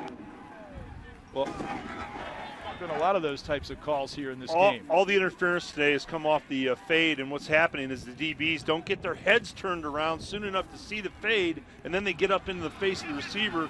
You know, it's like a face guarding deal. They don't even play the ball, and that's what's being called. Despite the length of those locks, I assure you that is Lester. Yeah, the key to defending a fade as a DB is you get your head turned around and try and locate the ball. Pump fake, another one. Hand off to Coppett, didn't fool anyone. Lee Skinner is right there to make the stop. Lee Skinner has been the leader of the Buffalo defense. Khalil Mack, just to reiterate, he was MAC Defensive Player of the Year. He was All-American. He was the 5th overall draft choice in the National Football League, and now he's starring with the Raiders. That's pretty big shoes to fill, and Skinner finally has become the leader of that linebacking corps. He's doing a good job. He really is. He's second in tackles to Mack in the first 3 years. 2nd and 9. Napke looked left, went right. Found Moore, diving for the end zone, touchdown. Well, they formationalized him into this play. It was trips with a split. And what Kanapke does so well in Coach Babers' brilliant system is he looks left, he looks people off, he knows he's going back to the right, stretch to the pylon, got it, touchdown. This feels like a playoff atmosphere because of the weather and the fact that these two teams are playing for first place, and with Central leading Ohio, this game takes on very, very important proportions.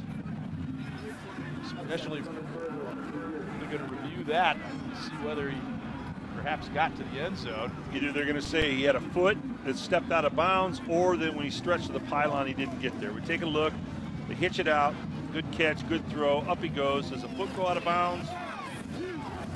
There could have been a foot on that sideline. That was a tough, take another look.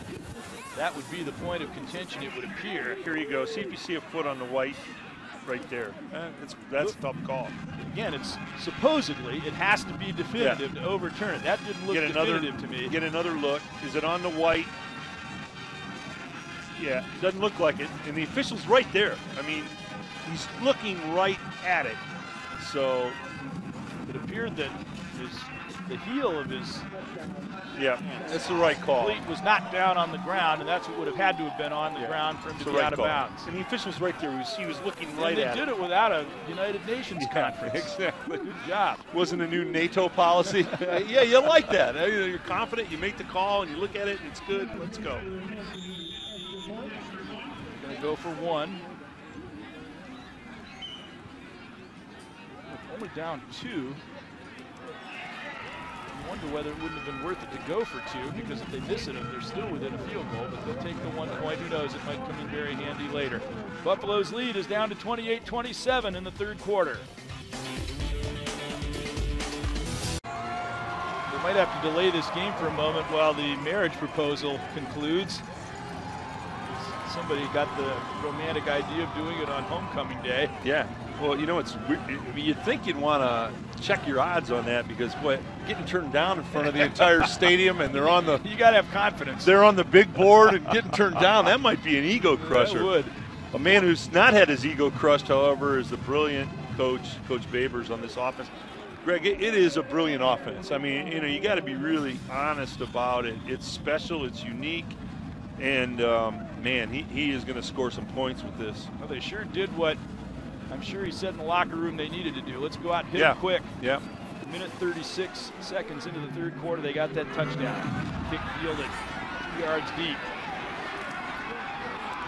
Kevin Hughes breaks out to the 23 before he's surrounded by a swirling band of orange jerseys. They'll reasonably limit that return. And a reminder that you can recognize a high school coach for BCSN's Coach of the Year. And your school's athletic department could win $2,000. Go to bcsn.tv to complete a nomination form and recognize any coach in the Buckeye Cable System service area. Play was over. Deadline to nominate a fall coach Kicking team is November 2nd. Kicking team number 25. Receiving team. That was offside. You know, those are calls I don't get. You know, they were saying both guys, both sides were giving each other the business, and why even then just pull the two guys together and say, hey, listen, just play football, don't give each other the business, and forget it. Why even go through the thing of throwing the flag, you know? Don't get that. Okada's numbers, 10 of 11. The one pass that he didn't complete was intercepted by Martin in the end zone. I guess you get a little FaceTime. Yeah, right. There you go. Up the middle to the 33 on first down. That's what the Falcons have to start doing, is corralling this ground game of Taylor as he got stopped there by Gabe Martin. Gabe's played a great ball game today and made a key interception. You know, he broke on a route to a tight end. And if the Falcon defense could gain experience and confidence and start promoting and getting 3 and outs, with this offense they have, they would be incredible to deal with. They've got at least 4 guys on their defense that were preseason All-MAC. They got talent. There's a pass, and they smell that one out and stop Willoughby in his tracks. Sanford got over to put the final stop on him. Willoughby, he's been really tough, that 6'4" frame, and he's been the leader. Like you said, a lot of excellent receivers on the Buffalo offense. Kevin Hughes, Marcus McGill, and Jacob Martinez have all been go-to guys. Well, with the running game that Buffalo's had today with Anthony Taylor, they haven't been in many 3rd and longs, and that's been part of their success. They've got one here, so to see how they execute that. A little bit of a rush on Licata. He safety valves it off to Hughes, but good pursuit will not allow him to get the first down yardage. 4 guys running to the football. And the Falcons, for the first time since the second drive of the game and Martin's interception, have come up with a stop of the Buffalo offense, and only the second time that they've done it on downs. And that might be the other thing that Coach Baber said to the team at halftime for the Falcons is, hey, give us some 3 and outs. You've seen our offense. You get us a couple 3 and outs, and we're going into the end zone. So I would imagine that was part of the conversation. Drive punt again, similar to the one we saw earlier. I don't know if he's doing that by design. He is. He's gotten a great roll both times. Yeah, no, he is. It's a rugby punt. They move to the side where he can kick it away from the single return man. It's low, it's out of the wind, it goes end over end, it hits the turf. It's really a good special teams play. With that low altitude, you better make sure there's no one around to block it, though. That's why they, and that's exactly the point. That's a salient point. That's why they move it. You know, it's a moving kick, like a rugby kick. Ball down on the 22-yard line, which is where the Falcons will put the ball in play. Now they're going to be trying to take the lead back again. Got several lead changes already in this contest. Apke with a good first half comparatively, but not a great one. That was a finely executed first drive, downfield pass, right there on the mark to Ronnie Moore, who is starting to become a real game breaker here again. Well, this shows how sophisticated this passing attack is. It was a slant corner, and this ball's thrown before the break. He threw it way out of the break. I mean, you can't defend that. It's a perfectly thrown ball. Skinner broke stride, or he would have had him for a sack before he unloaded, maybe even caused him to fumble it. Pass to Moore, completed. He gets just a yard past the midfield stripe, 2nd and 1. If you watch James's technique in throwing the football, it's a good technique for young quarterbacks to watch. Great passing arc, good transfer of weight from his back foot to his front. He has a nice passing motion. And off to Green, his first carry of the second half is competent. Carried the mail in the early part. In that opening drive, he got down to the 44. This Falcon Fast offense comes at you in waves. I mean, it's a constant attack. They just keep attacking you. They stretch you and attack you. Napke again alone in the secondary. Inside screen, and with running room, Ronnie Moore, he seemed to stumble. Still, he got good yardage. I don't believe he quite made the first down marker, however. It'll be another 2nd and 1. Well, this is a sneaky line of scrimmage screen. They had the receiver come right behind the offensive lineman. It was a unique pattern. Green again, he got stuck by Skinner, and then 4 more Buffalo players come piling in. And the official's going to help him up.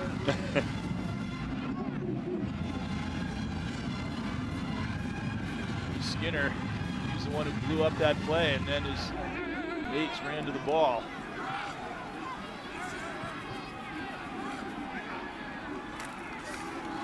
Up the middle to Green. Seemed to have some good forward momentum going, and then he got corralled, but I think he got the first down yardage before he was stopped by Brandon Crawford, who made that big sack earlier that resulted in a fumble in the recovery by Dubak. This offense is so difficult to defend. They stretch you from sideline to sideline and then attack you right up the middle with Travis Green.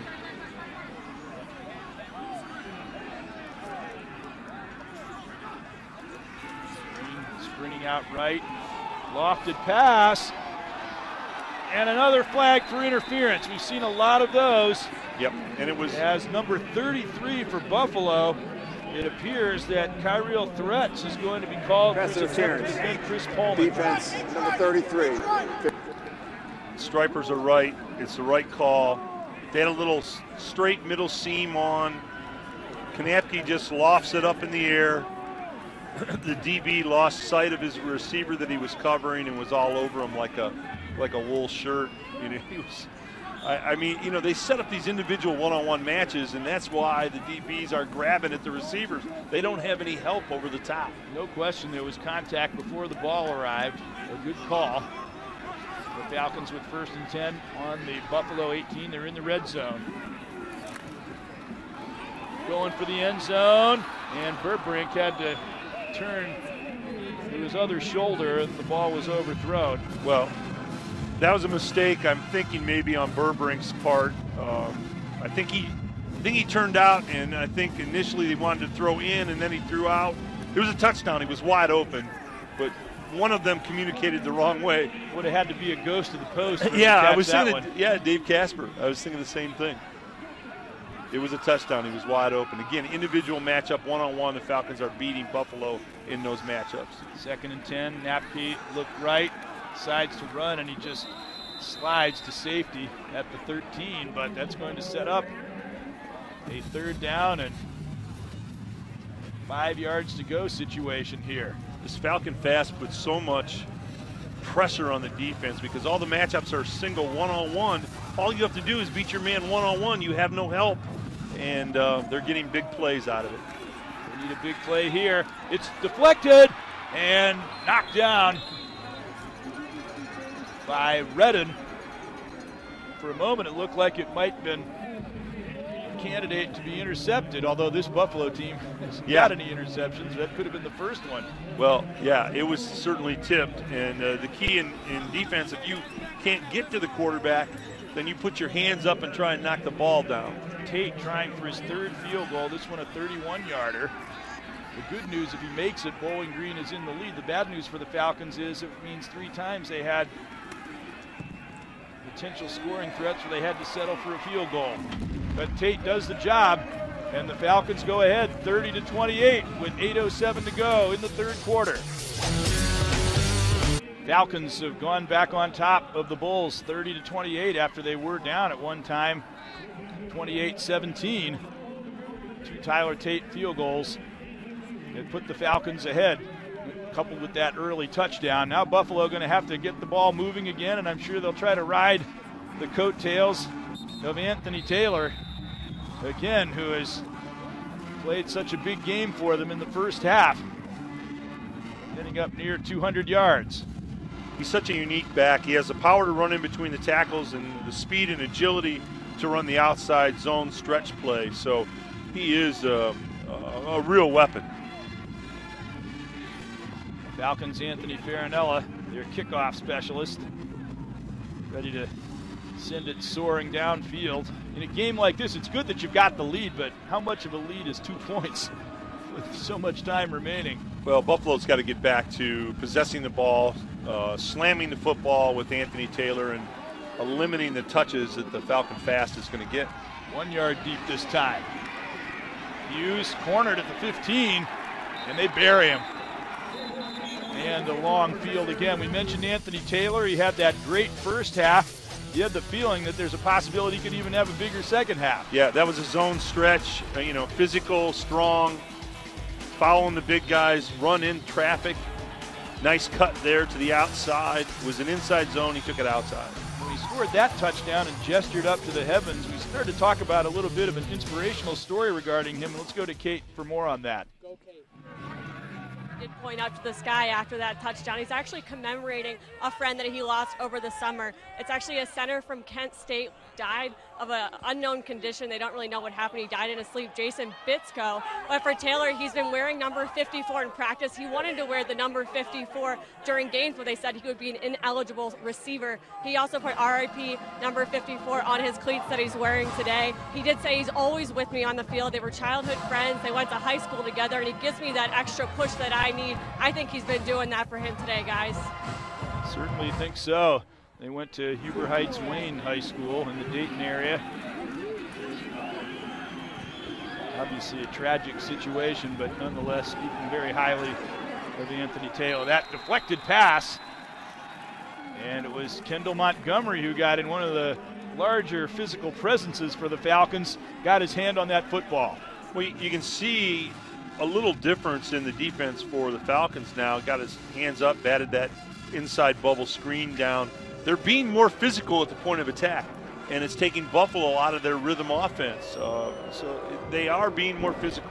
6'6", 278 is Kendall Montgomery. Used to be a tight end, but the Falcons had so many good tight ends coming through, guys like Alex Bayer and Jimmy Shively. They decided, hey, let's utilize this guy on the defense. Let's get him in. A good decision.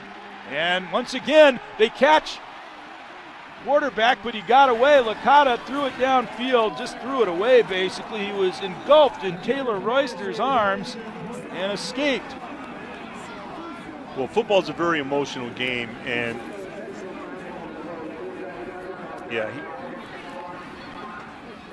he wasn't grounding because he was outside the tackle box and he threw it away. You tell me why being out of the pocket means you can just throw the ball away to avoid a big loss. I don't understand that. I never have, never will. Well, it's because it's what the Stripers say it is, basically. It's not football. That's what it isn't. And they get it down to the 47-yard line, and Buffalo puts the touch on that. But the Falcons with the ball in Buffalo territory. Now, they were down 8 at the half. They were down 11 late in the second quarter. They've got a chance if they score here to really take over this game. Falcon defense has been pumped up by the quick score, the initial opening drive of the second half that the Falcons had on offense. They scored, they fired up the defense, they become more physical, they become more aggressive, and they've taken Buffalo out of their offense a little bit. That's what's happened early in this second half. Plus Buffalo not as much of a quick strike team as the Falcons, and Bowling Green could get a 2-possession game on them. Make Buffalo play at a higher tempo than is optimal for them. That pass incomplete on first down. Well, somebody watching might say, well, why doesn't Buffalo get any pressure on Kanapke, the outstanding quarterback for the Falcons? Well, the reason there's no pressure is because the team is spread out from sideline to sideline covering receivers. There's nobody to rush the quarterback. So a lot of time he's by himself back there. Flag. Number 55. Second down. Alex Huddle called there, all MAC linemen. I wonder how much the linemen like the microphones and the numbers being announced. I love the linemen in football, the offensive linemen, the all-you-can-eat buffet guys. I like to hang out with those guys. They play the game the way it's meant to be played. Physical, tough, a lot of contact. Second-team All-MAC last year at right guard. Won the MAC Truck Award in high school for his play as a senior. And that one is caught by Burbrink. He specializes in those kind of catches, mid-range. Yep. One of the most consistent players that you're going to see. He just ran a little dig route, came straight across the field, and Kanapke put it right on his number. 3rd and 8. Both defenses trying to assert themselves a little more here in the second half. That pass downfield, Moore got a hand on it, and for once there will not be an interference flag thrown, and the Buffalo defense comes up with a big stop on downs. Well, what's going to be a problem for Buffalo is you watch Kanapke back in the pocket to look at him. I mean, he could eat 2 ham sandwiches back there. I mean, there's no pressure. And if you let him stand back there all day and look for receivers, he is going to shred you. Joe Davidson from nearby Findlay, Ohio, an All-MAC punter. And another great punter from Findlay, Brian Schmidtbush earlier. That one is not going to do much for his average, but no return, and they're on the 15-yard line. Well, he did a great job. It was an interesting thing, the way he dropped the football. He held the football straight up and down and kicked it in a straight up and down fashion, and that's what took pace off the ball and allowed him to kick that pooch kick. That's exactly what they wanted to do.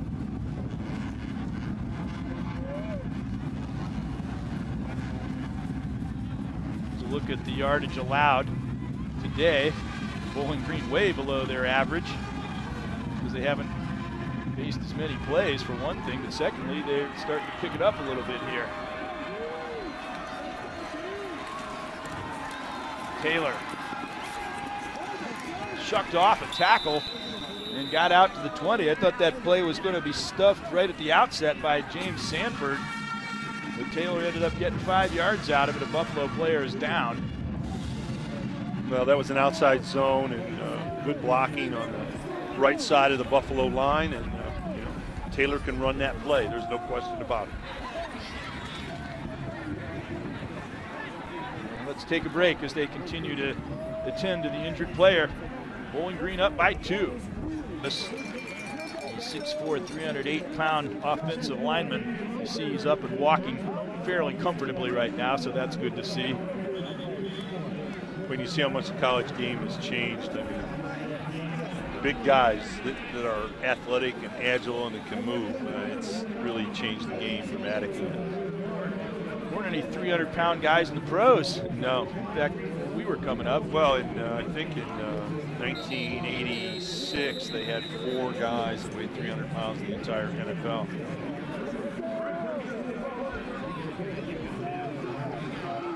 Definitely a different world, and then you get all of the elusive, quick guys that we see in these offensive schemes, such as the Falcons utilize. It's definitely, it's almost a different sport than it used to be. 2nd and 6 with the ball on the 19-yard line. Falcons defense looking for another big stop in Bulls territory. Martinez in motion. Giving the ball around right end, and he got met rudely. The ball came loose.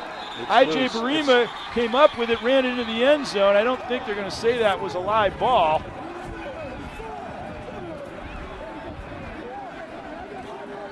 Nonetheless, he got the thrill of running it into the end zone, but they really, really stepped into Martinez.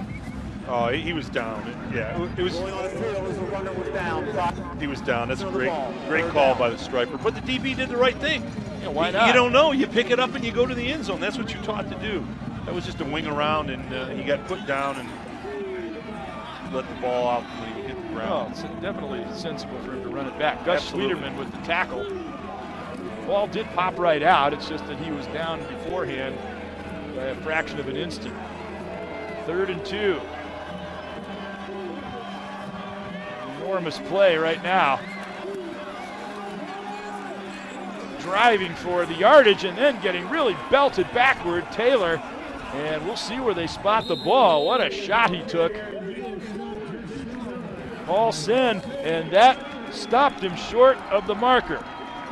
It looked like he was going to make it with his forward progress, but then Sen just came in and blasted him. It was a good offensive call. They faked that wing around again and then ran the ISO up inside AT, Anthony Taylor. It was a nice scheme, schematically nice, but credit the Falcons. They shut it down inside. And again, credit the Falcon defense. They've been physical in the second half. A real physicality they brought out of the locker room in the second half. Sen made the tackle, and Schwederman was the one who came in and really knocked him for a loop backwards. He decided, I think I'll think the better of playing that ball. It was almost to the point where it rolled to a standstill anyway. Why risk the fumble? And they down it at the 38. A smart play by Ryan Burbrink. Well, that rugby kick for Buffalo has been very effective. I mean, the Falcons are letting it, roll, and you're picking up 10, 15, again, additional yards of terra firma Buffalo is on the kick. So it's a lot more dicey to try to pick that up than it is to catch a ball. Yep. It's kicked lofted in the air. Absolutely. Well, it breaks the rhythm and timing for sure.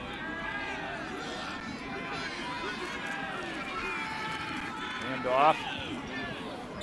Just feeling his way along for a couple of yards. Fred Coppett.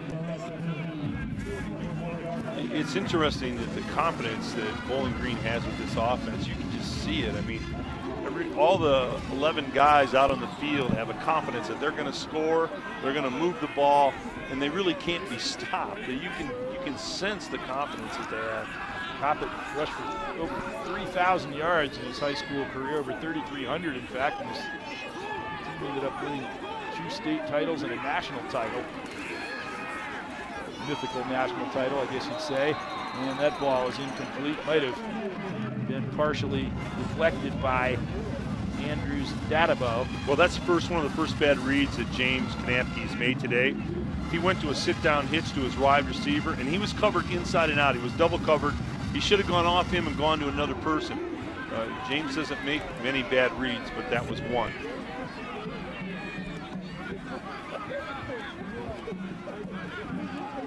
Third down and 7.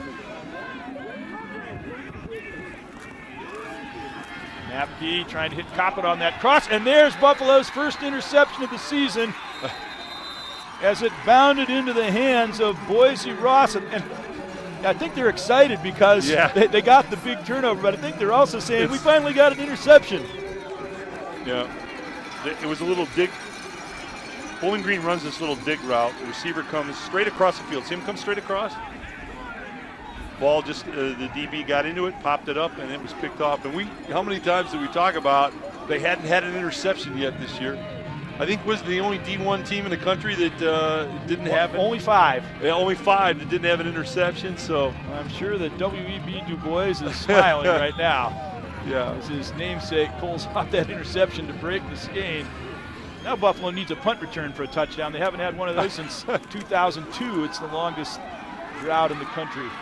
Taylor, Falcons got to hope that doesn't happen today.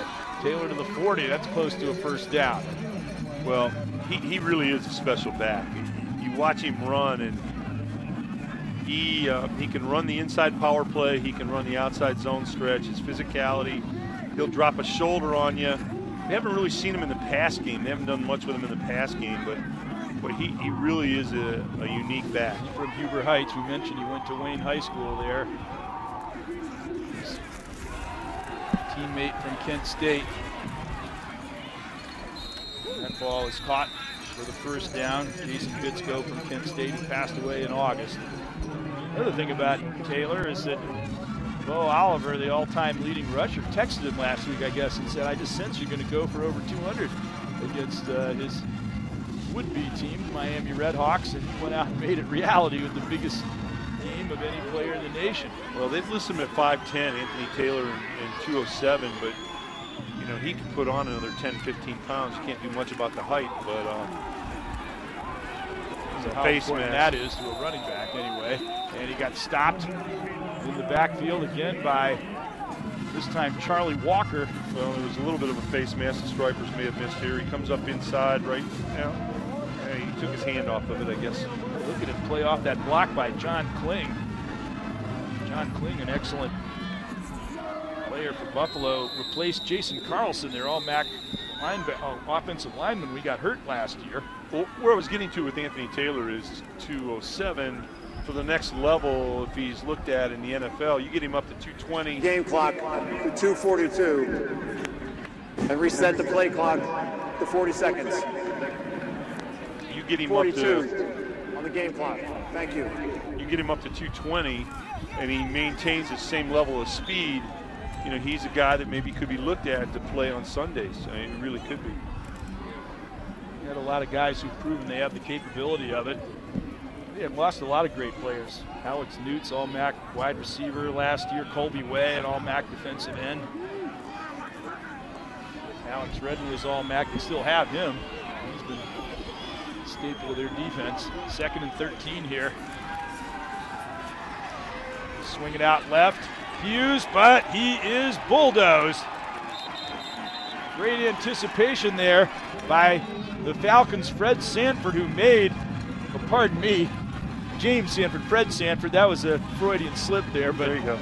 But he was the one who forced that fumble last week against UMass, and he makes another huge play there. This was a film read. They recognized the set, they recognized the screen, and Bowling Green rolled into it. That's film study, and they recognized that immediately.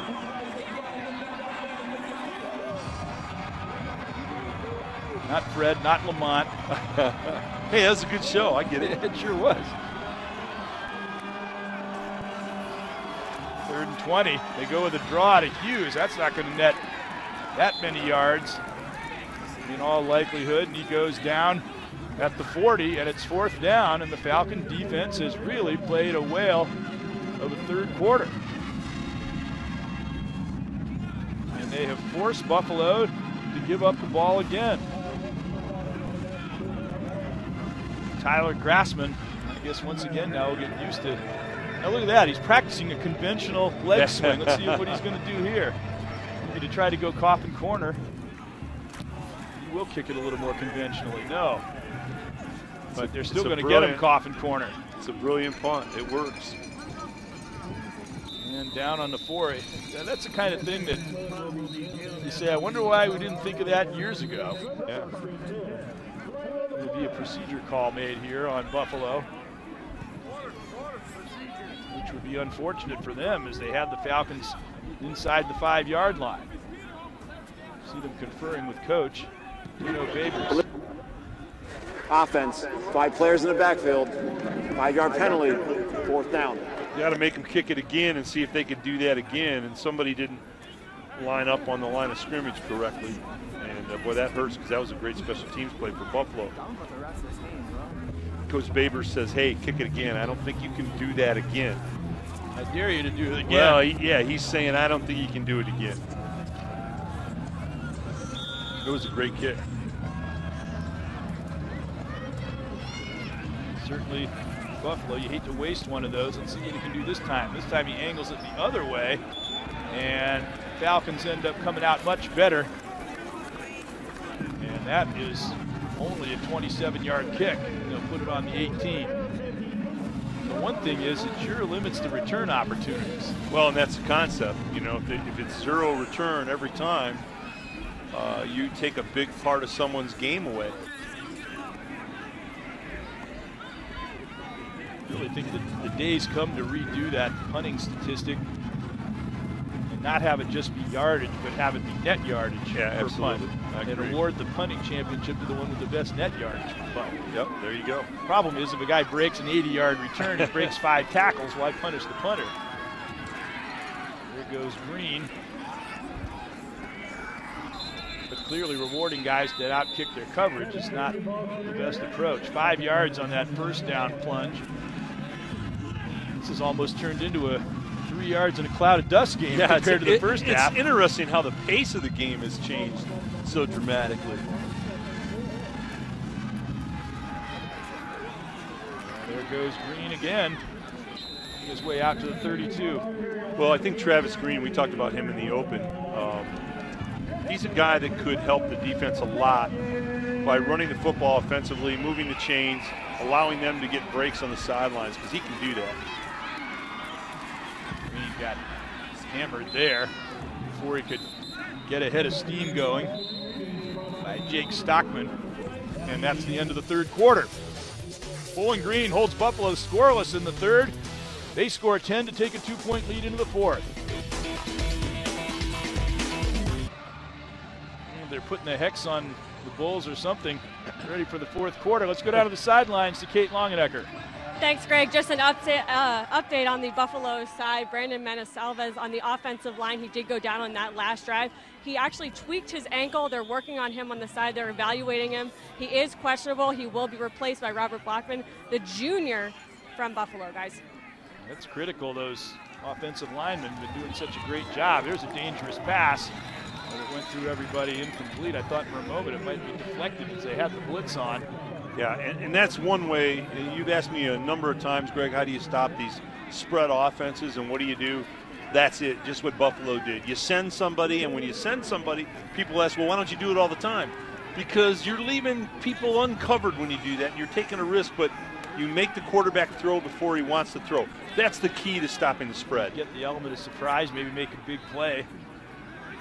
That's all you need, one big play to stop a drive very often. Look at this. Knapke's got the whole field in front of him. Finally he decides, all right, it's been fun, but I'm going to cut my losses there, and he goes down at the 39. This is how great this offense is. That's just an automatic call by Knapke. He sees there's nobody in the middle.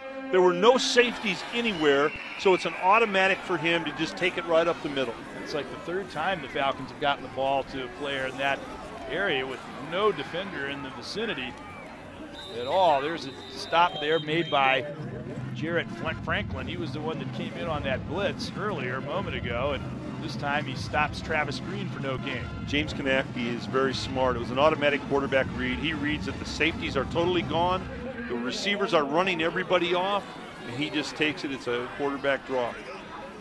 2nd and 9 from the 39. Knapke fakes, pass out, and that was a little off the mark. Well, intended for Lewis. Yeah, that's Roger Lewis. That's a little comeback pattern. That's on James. He missed him. They make that little peekaboo draw fake, and then they tried to hit a 7-5 comeback on the sideline, and he just missed him. Roger Lewis doesn't even have a catch today. Came in as the Falcon leading receiver.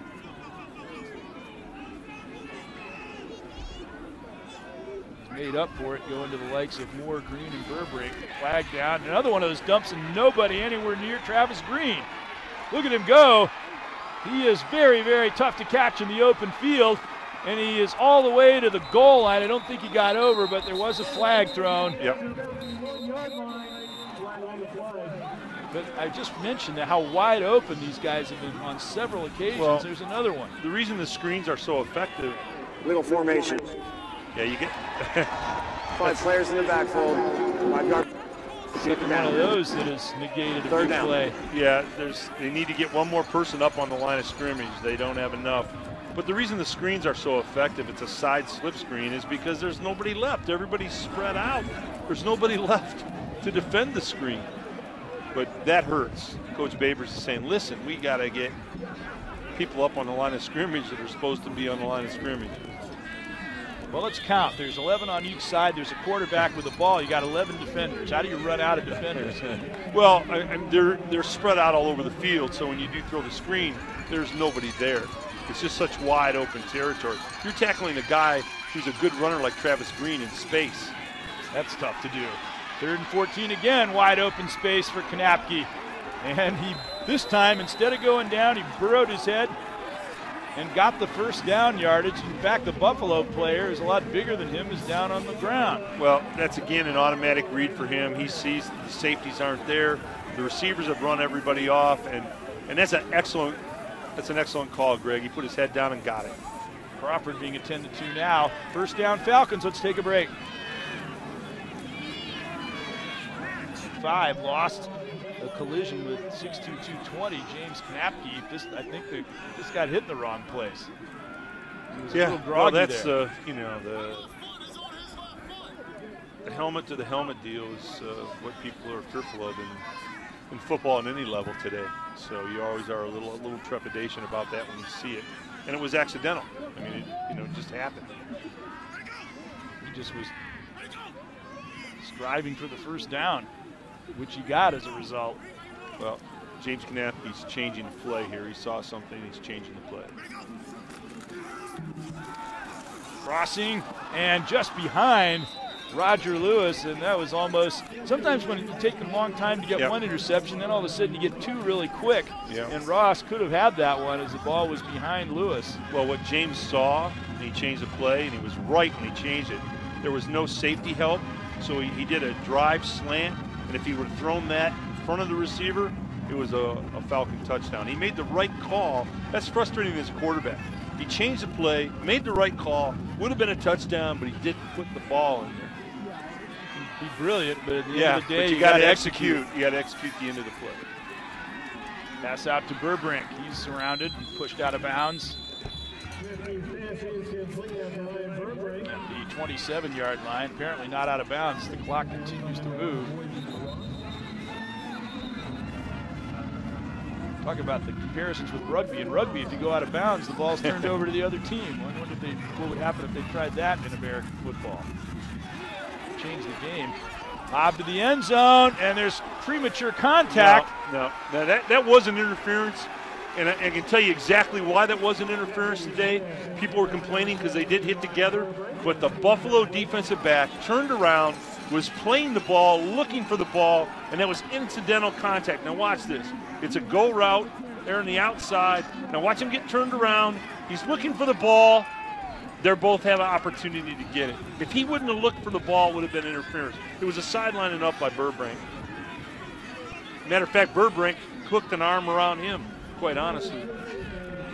Yeah, you could almost have called it either way. Yeah. So here's Tate on for another field goal, which will be big. It will mean that Buffalo will need a touchdown, but it will be the fourth time that a Falcon drive deep in Buffalo territory resulted in a field goal, not a touchdown. We've got a whistle before Prior to the kick, delay game. 5-yard penalty. This will be significant because it will turn this from a 40 to a 45-yard attempt. Well, that really shouldn't happen in this kind of special team situation. Everybody knows who the field goal team is. You know you're kicking it. It's not a fake. You line up and you go do it. You practice it every day. So Coach Babers will not be happy about that. Really won't be happy if his kick misses. Knapke to hole.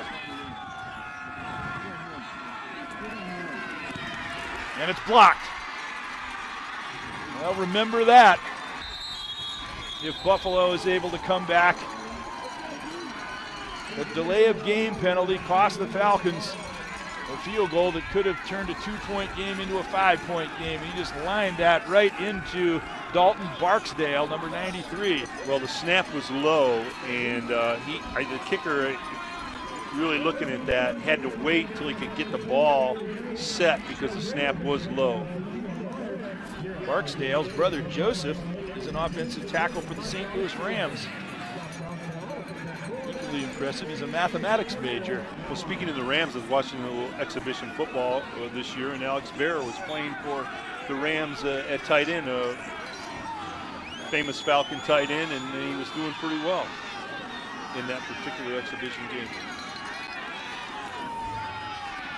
And off and sprinting away from two tacklers and getting the first down out to the 45. Taylor really showing quick acceleration there. It looked like they had him lassoed at the line of scrimmage, and instead he got 15 yards. Well, you could clip the film, this little play right here, and send it to the NFL, and that's what they look for in the next level on Sunday. He made two people miss.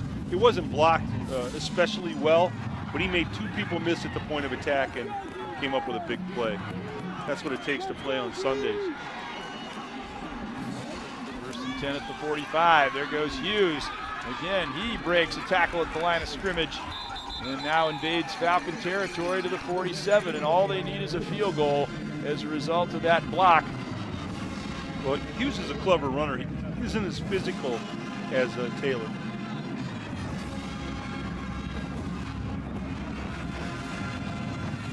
Devin Campbell, with a Devin Hughes and a Devin Campbell on the squad. Both elusive. One's a receiver and one's a runner. And there goes Campbell again to the 45.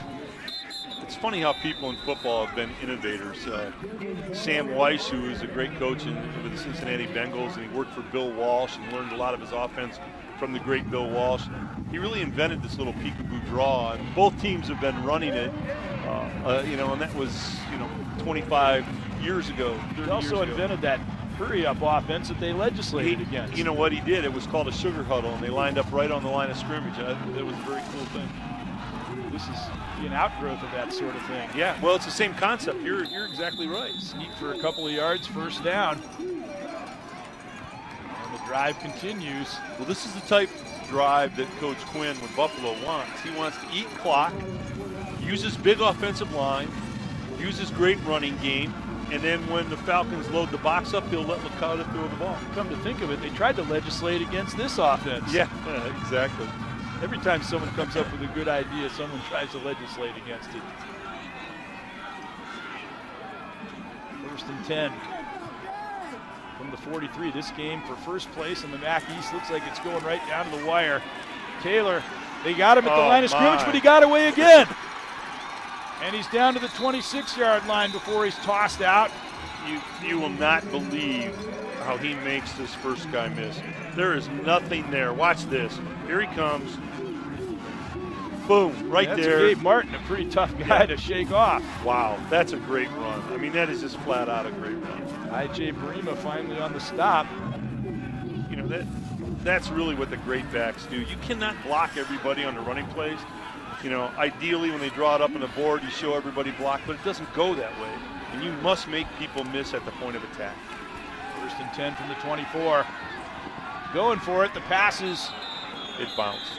Caught, but it landed in his arms in one hop there. Yeah. So the catch, or the apparent catch, by Devin Hughes. There, the receiver, Devin. Yep. He's negated. Well, it's a fade. This is a fade comeback. Well, I don't know. Yeah, it bounced. Really, that other angle you'll see, it did bounce, but it's a fade comeback. You run the fade, make them think fade, and then you come back. It's a great route, but Joe threw it not the way he wanted to. It was wide open. From that angle, it looked like at least it should have been caught. Yeah, oh, well, it did. He couldn't get back to it fast enough. 2nd and 10. Up the middle.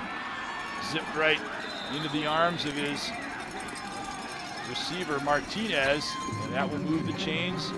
In Buffalo, we saw at the start that they've been 80% conversion in the red zone, and they're in the red zone again. Great throw by Licata. Watch him step into this throw. Boom! It's a fastball. He knows he's got to put a lot on it because there are a lot of orange jerseys around his receiver. Great throw by Licata. Very agile on his feet. Sets his feet well, but he's moving.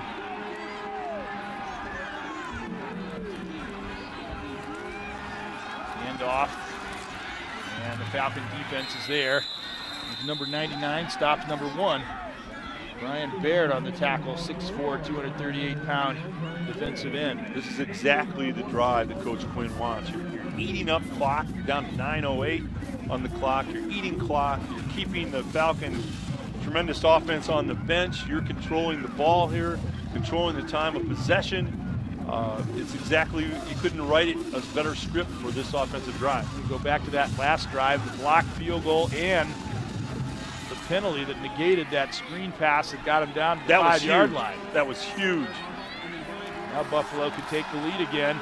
There goes Taylor, daylight, and he'll get in again untouched.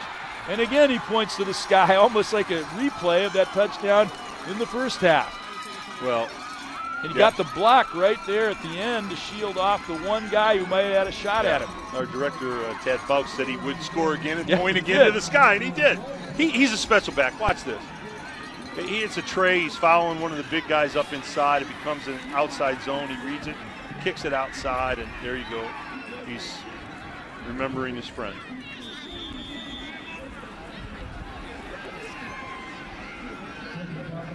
Buffalo up 34-30. Chance to make it 35. And they do. So the Falcons, well, they got plenty of time with their offense, but they've got to score another touchdown to win this football game.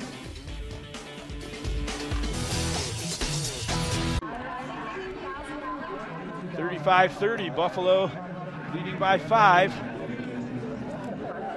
This is their drive, remarkably efficient. Well, coach is writing down. He said okay, that's how we want to do the drive. We want to eat clock, slam the football, and keep that Falcon offense on the bench. He's writing it down. He said, yeah, that's how you do it. Bears repeating, since Jeff Quinn came in, Buffalo is the bottom of the MAC. Every year they incrementally improved to the point where last year they were 8-5. They made a bowl game. That's exactly what the Falcons did under Dave Clawson the year before they won the MAC championship. Buffalo is a team, I think, that could, even though they were only picked 4th, could legitimately aspire to a MAC championship, especially if they happen to win today's game. Vote today for BCSN's Battle of the High School Marching Bands contest. 7 bands are competing for the 2014 title and $1,000. Visit bcsn.tv. Voting ends October 12th. You know, back to your point, I think it was such a strong point, Greg, about the penalty. What do penalties mean to you in a football game?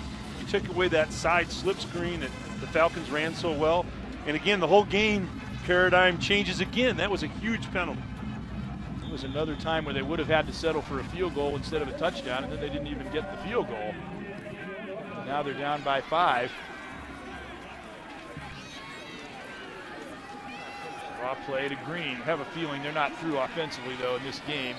Lester drags him out of bounds with help from Tedroy Lynch, number 92. Another interesting thing is we were wondering, should they go for 2 earlier or 1, and they went for the 1, and now if they had gone for 2 and missed, 6 would only tie, but now 6 would win it for them. Here is the ball just thrown into the ground. And he had a receiver in the vicinity anyway.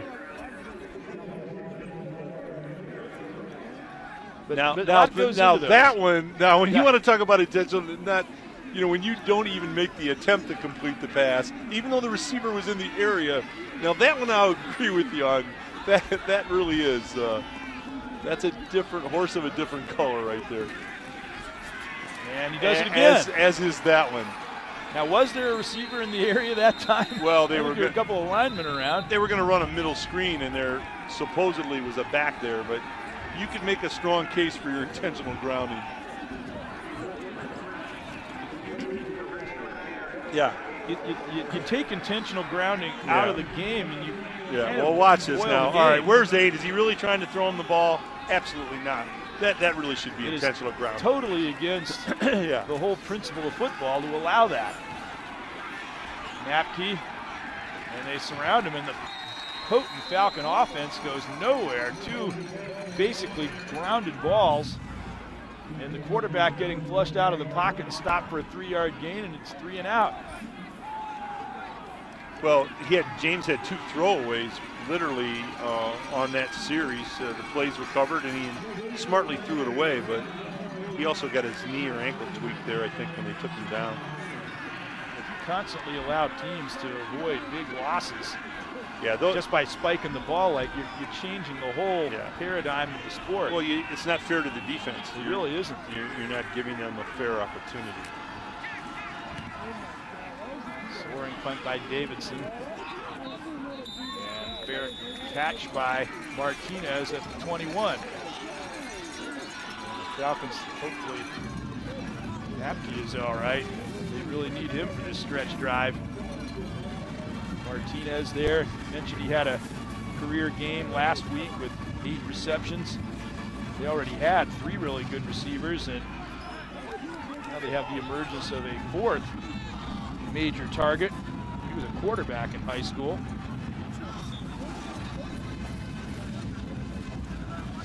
Kata's stats in the second half, not nearly as impressive as his first half stats, but he sure got the job done on that last drive. Well, those are a little misleading because they really put the ball in the hands of Anthony Taylor and said, hey, win the ball game. And I think that's a smart move. There he goes again, breaking through, and dragged down at the 47-yard line by Jernard Turner, and another step, and he was gone. Well, we talked about it all day long. This is an outside zone, and he cuts it back inside. Great speed, great strength. I mean, really, this young man puts on, I got him listed at 207. He runs bigger than that, but if you walk him up to 218, somewhere in that area, 220, he could play on Sundays. This guy's a special guy. Buffalo always seems to come up with good running backs. James Starks, Bernard Oliver, Anthony Taylor, and of course, O.J. Simpson. Hand off around the left end. Taylor again. Well, he just ran through a tackle there, and it was Gabe Martin. And, you know, Gabe's made some great defensive plays today for the Falcons, and he's a good tackler. And Anthony Taylor just ran through his tackle. A good power speed combination. Yes, he is. And that means he can run the inside zone between the tackles, and he can run the outside zone. Most backs don't do that. They either run inside or they run outside, and he can do both.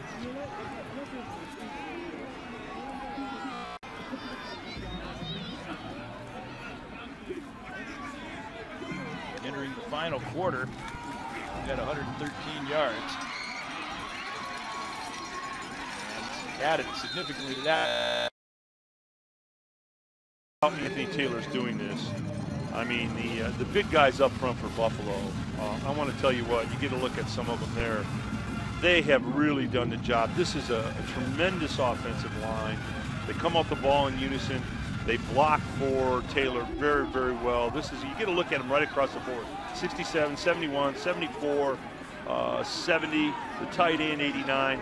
These guys are terrific. And they're experienced, which is another big factor. Trying to turn the corner, and Campbell not able to do it back at the 39. And with all that experience in such key positions, an excellent quarterback, a great runner in that line, you almost get the sense that this game is going to have championship implications. What happens in the next 5.5 minutes here? Yeah, Coach Quinn's come in with a great game plan today. Time of possession, limit the number of snaps that the Falcons get, and a sledgehammer running game with an accurate passing quarterback when you need to throw, and it's been a great game plan. 2nd and 13. Falcons needed that big play on first down. Okada, the fade, and getting Great a hand play up to knock it down. Will Watson. Will did a great job that time, and the reason he did it so well, that fade that Buffalo's thrown so well, was the same one. You get it up top, up high, thrown well. See him get his head turned around? He had his head turned around. He could see the ball. He wasn't up in front of the face guarding the receiver and swatted it away. That's a great play. And he was very conscious to avoid on that an fade. Interference call. On that fade, you got to get your head turned around so you can locate the ball and play the ball. He turned a fumble recovery, 37 yards for a touchdown last year at Eastern Michigan. His first career touchdown, Watson did. 3rd and 13. They go back to their bread and butter man, and Taylor makes it happen again. Well, you know, Bowling Green thought they were going to pass. Buffalo was going to pass. Buffalo crossed him up with a great call. And Anthony Taylor just showing you how many ways that he can beat you. He can beat you inside. He can beat you outside. If Bowling Green had made that field goal that got blocked, they could still be in a position where Buffalo would have to convert to make it a 2-possession game. But here, all they got to do is go in to accomplish that. With so little time remaining, that would be a big factor. Here Great goes cut. Taylor. And once again, he's very, very good at maneuvering at the line of scrimmage to find whatever opening may exist. Yeah, he's running an inside zone, and he's got that little side step. It's kind of like that Barry Sanders hop that Barry Sanders used to have. He can sidestep the first attack tackler, make him miss, and get into the second level. And that's just a special back. You know, I remember sitting up in the box when we said Julian Edelman, who played for Kent State, could play on Sundays, and you know, Edelman's playing pretty well for the Patriots. This kid could play on Sundays. He really could. He's got 59 yards just on this drive. Yeah. They're going to him practically every play now. He's special running back. Falcons know where the ball's going, but they haven't been able to negate anything. Taylor again breaks a tackle at the line of scrimmage and gets down to the 13-yard line. And they're doing it exactly the way that Coach Quinn wants them to do. There's 3:40 left on the clock. The clock is running. You know, they're slamming it away outside zone behind the big beef eaters. What I like about Taylor, some of those guys, when they run the outside zone, they don't know when to square the shoulders up and get inside. He does. He doesn't string it out too far. He's usually going north-south. So Bowling Green calls a timeout on a critical 3rd and 1 situation. And let's take a break. The game could be on the line when we come back. The Falcons done well stopping it down there, though. And we're back talking about the strategy. at 3rd and 1, with that offensive line, a lot of Buffalo fans got to be happy right now, but with that offensive line, you have to feel they're saying we're taking 2 shots at this. Well, you know, the way that your guys have played, if I was coach, and he does a great job, Quinn, I'm going twice, and I'm saying I'm getting it and try to win this game right here. They hope to avert having to make that decision on 3rd down. Taylor, they're not going to get it. And the one thing that might make you think twice about it is the Falcons have been more effective in any other situation on 3rd or 4th and 1 as they were on that opening goal line. What happens is when you get down near the goal line, what the Falcons are doing is they're blitzing in every gap. You see how everybody's going in a gap? They're bringing more people than there are to block. Gabe Martin on the tackle. And then again, hark back to the Indiana game. Yeah, they gave up 42 points. Same thing last week against UMass. They won both those games with the defense making huge plays at critical times. And here they've got another chance to do it. If they were to come up with a stop now, or even if they limit Buffalo to a field goal, they give themselves a chance to win the ball game. Take another look at how important this game is in the MAC standings. Buffalo, Bowling Green, and Ohio came in tied for first. Ohio was losing to Central 14-3 at half in the last score we saw.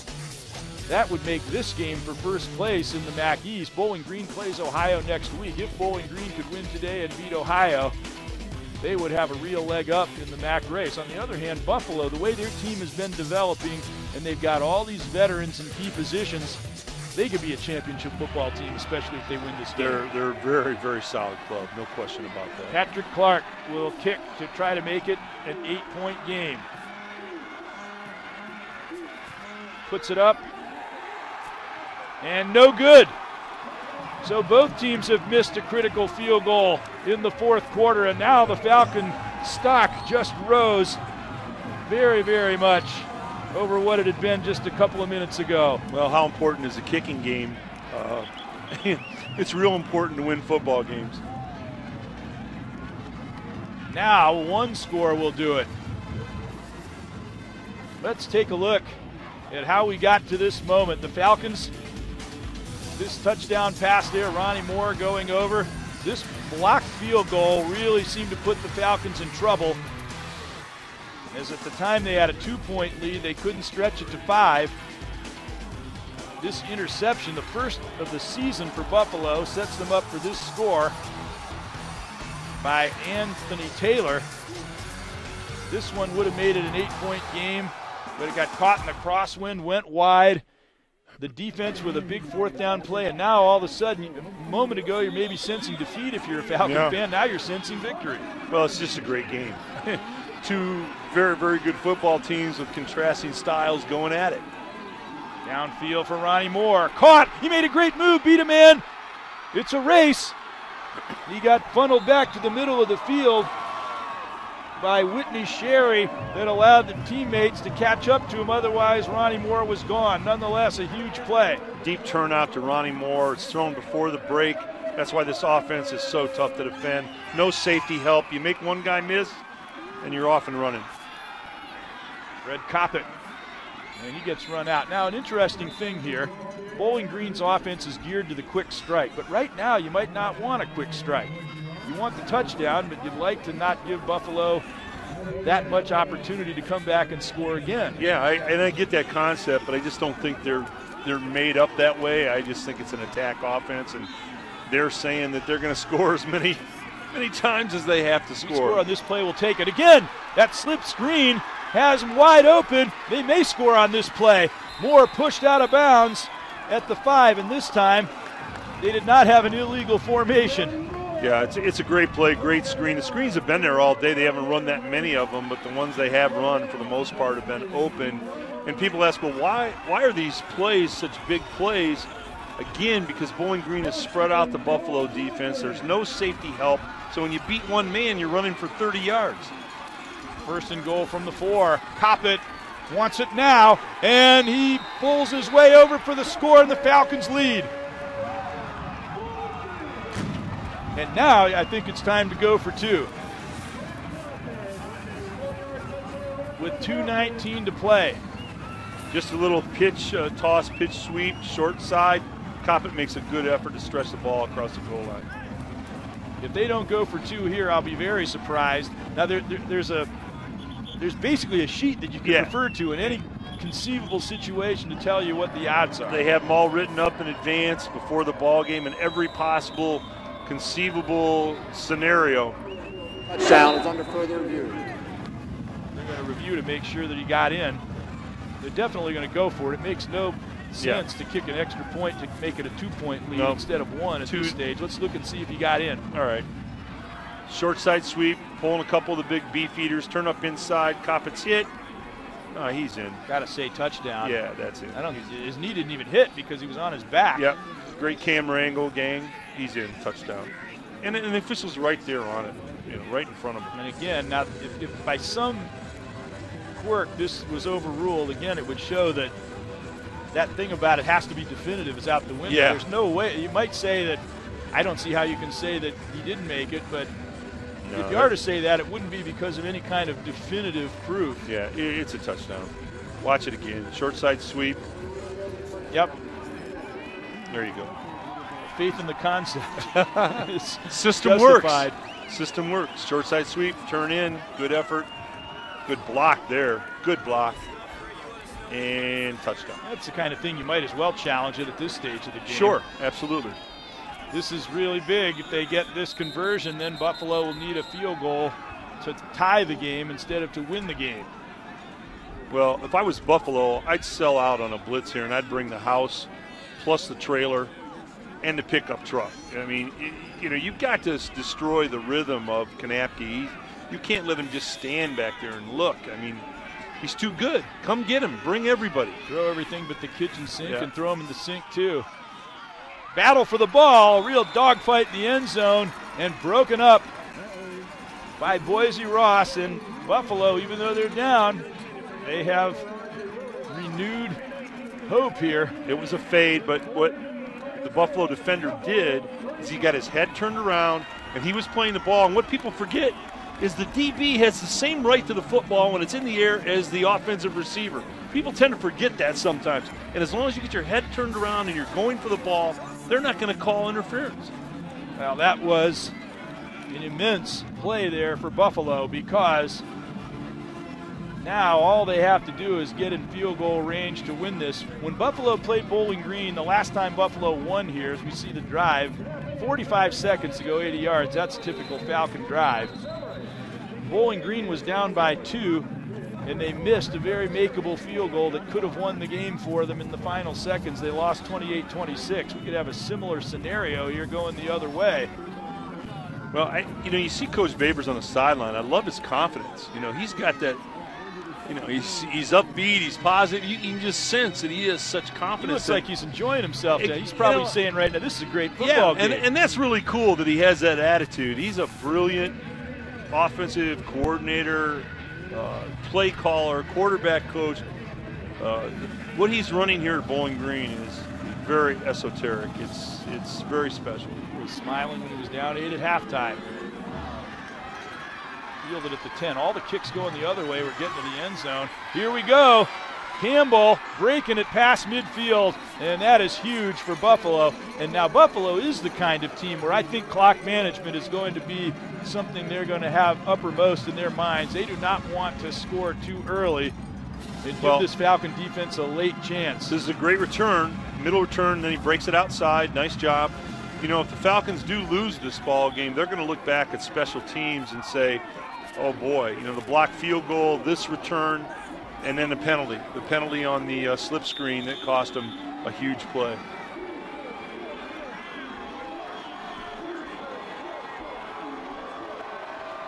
A couple of first downs would get them to at least the edge of field goal range, but they're not going to get much there. Campbell, though, keeps driving, got at least a couple of yards out of it. Buffalo with all 3 of their timeouts remaining. Well, there might be something wrong with Taylor. He tried to go into the game, and I saw them hold him back on the sideline. And, boy, you'd think you'd want – there he is. You'd think you'd want him in the game. So, he got him up in the air. That was very fortunate for Devin Hughes that he didn't get drilled by Paul Sen, but he was able to land before he absorbed the hit.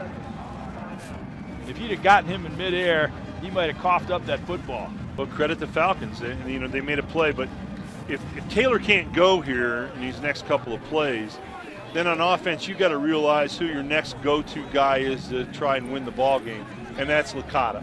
So you got to put the ball in his hands and hope that he can make a play for you. They're on the 46. If they get 20 more yards, it would be a 43-yard kick. In this win, that, as we saw in Buffalo's last field goal attempt, is anything but a sure thing. Yeah, he's not coming in. Taylor's out, so that's, he's played a great game. He must have tweaked something. He's out. Must have really tweaked it to be out in this situation. But you really have to realize now that you've got to put the ball in Licata's hands and have him make a play, because he's your next guy. He's your go-to guy. 3rd and 8. They get some pressure on him. The pass out, overthrown as he was going for Willoughby, and now the Falcons are one stop away from winning this football game, apparently. Well, credit the Falcons. They blitzed. They hurried Licata a little bit, and that was a deep turnout route, and he had him open. He just didn't have the time to set his feet and follow through because he was open. I feel like it's 2008 again. Buffalo is driving. The Falcons are trying to hold them off. Let's see if there's a different result than we had that night. I think the Falcons will bring pressure again. You want to pressure Licata. Don't let him stand back there. They didn't the last time, and it helped disrupt the throw. This time he has time, but it's knocked down. It doesn't matter whether it was intercepted. The ball turned over. He was hit just as he was trying to throw. And you see there, Nigel Ballou making the big play, and they loft him up. Yeah, great play by the Falcon defense, great stand. I think Joe Licata, when he looks back at this tape, he's done a great job today. He could have run for the first down here. He had wide open territory. He could have taken off and run for it, but he tried to squeeze it in. And now Falcon. He was bodied as he tried to throw. Had he taken off with it, he would have been able to avoid that contact. Yeah, and now Falcon fast must be Falcon slow. Yeah. There's no Falcon. There's Coach Babers. He's saying, okay, this is one time we can go Falcon slow. We're going to slow it down. We're going to eat the 128 on the clock and get out of here with a huge win over a good football team. We don't need any more points. It's Falcon slow now. They'd like one more first down. That would really salt it. Buffalo still has 2 timeouts. Flag thrown. They stop Travis Green just a couple of yards. Personal foul. Low to the head. Defense number 10. Oh, that was first down. An awful penalty to take at this point for Buffalo. Maybe out of frustration, but that really diminishes Buffalo's fading hopes even further. Buffalo. Boy, and talk about a teachable moment in a game. I mean, you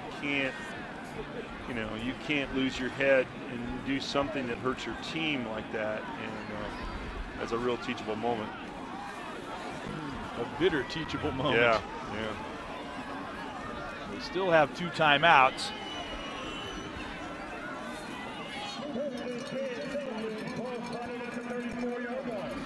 First down would still be required to allow them to run out the clock so that Buffalo could do nothing about it.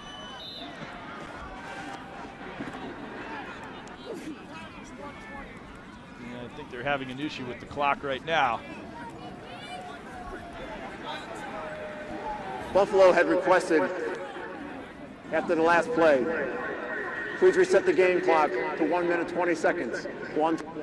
But now they've given up a first down and they're down to 1 timeout. That was really not an intelligent play to make there, No. that personal foul. No, hurt your team, and you never want to do that. What you've seen today is 2 very good football teams with contrasting styles that are going to go on and be good football teams the rest of the year. Buffalo's a very, very solid club. Great coach, good team, really good team. I have a really strong sense that people people are going to look back on this game at the end of the year and say it was a real major factor in the divisional race. And the Falcon offense is what it is. I mean, it's tough to defend. Victory tonight, the Falcons would be in a position where if they could knock off Ohio next week on the road, they'd really have their fate in their own hands. Look at Green breaking away, and that will do it. They've got the first down, and short of something really crazy happening, the Bowling Green Falcons are going to win this football game. Buffalo taking their final timeout.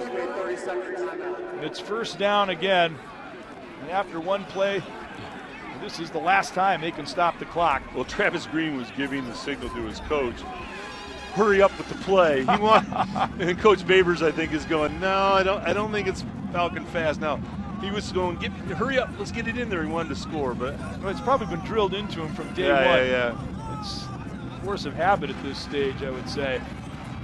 But a great win for the Falcons, a seesaw game. What an outstanding football game it was. One moment it looked like the Falcons had the upper hand. The next moment it looked like Buffalo. Late in the fourth quarter, it looked pretty bleak for the Falcons, but their defense is becoming their team style. Their offense is carrying the load, but their defense is making big plays when they have to. That 3rd and 1 stop, and then the missed field goal is what allowed the Falcons to come back and have a chance to win this game, and now they are going to win it.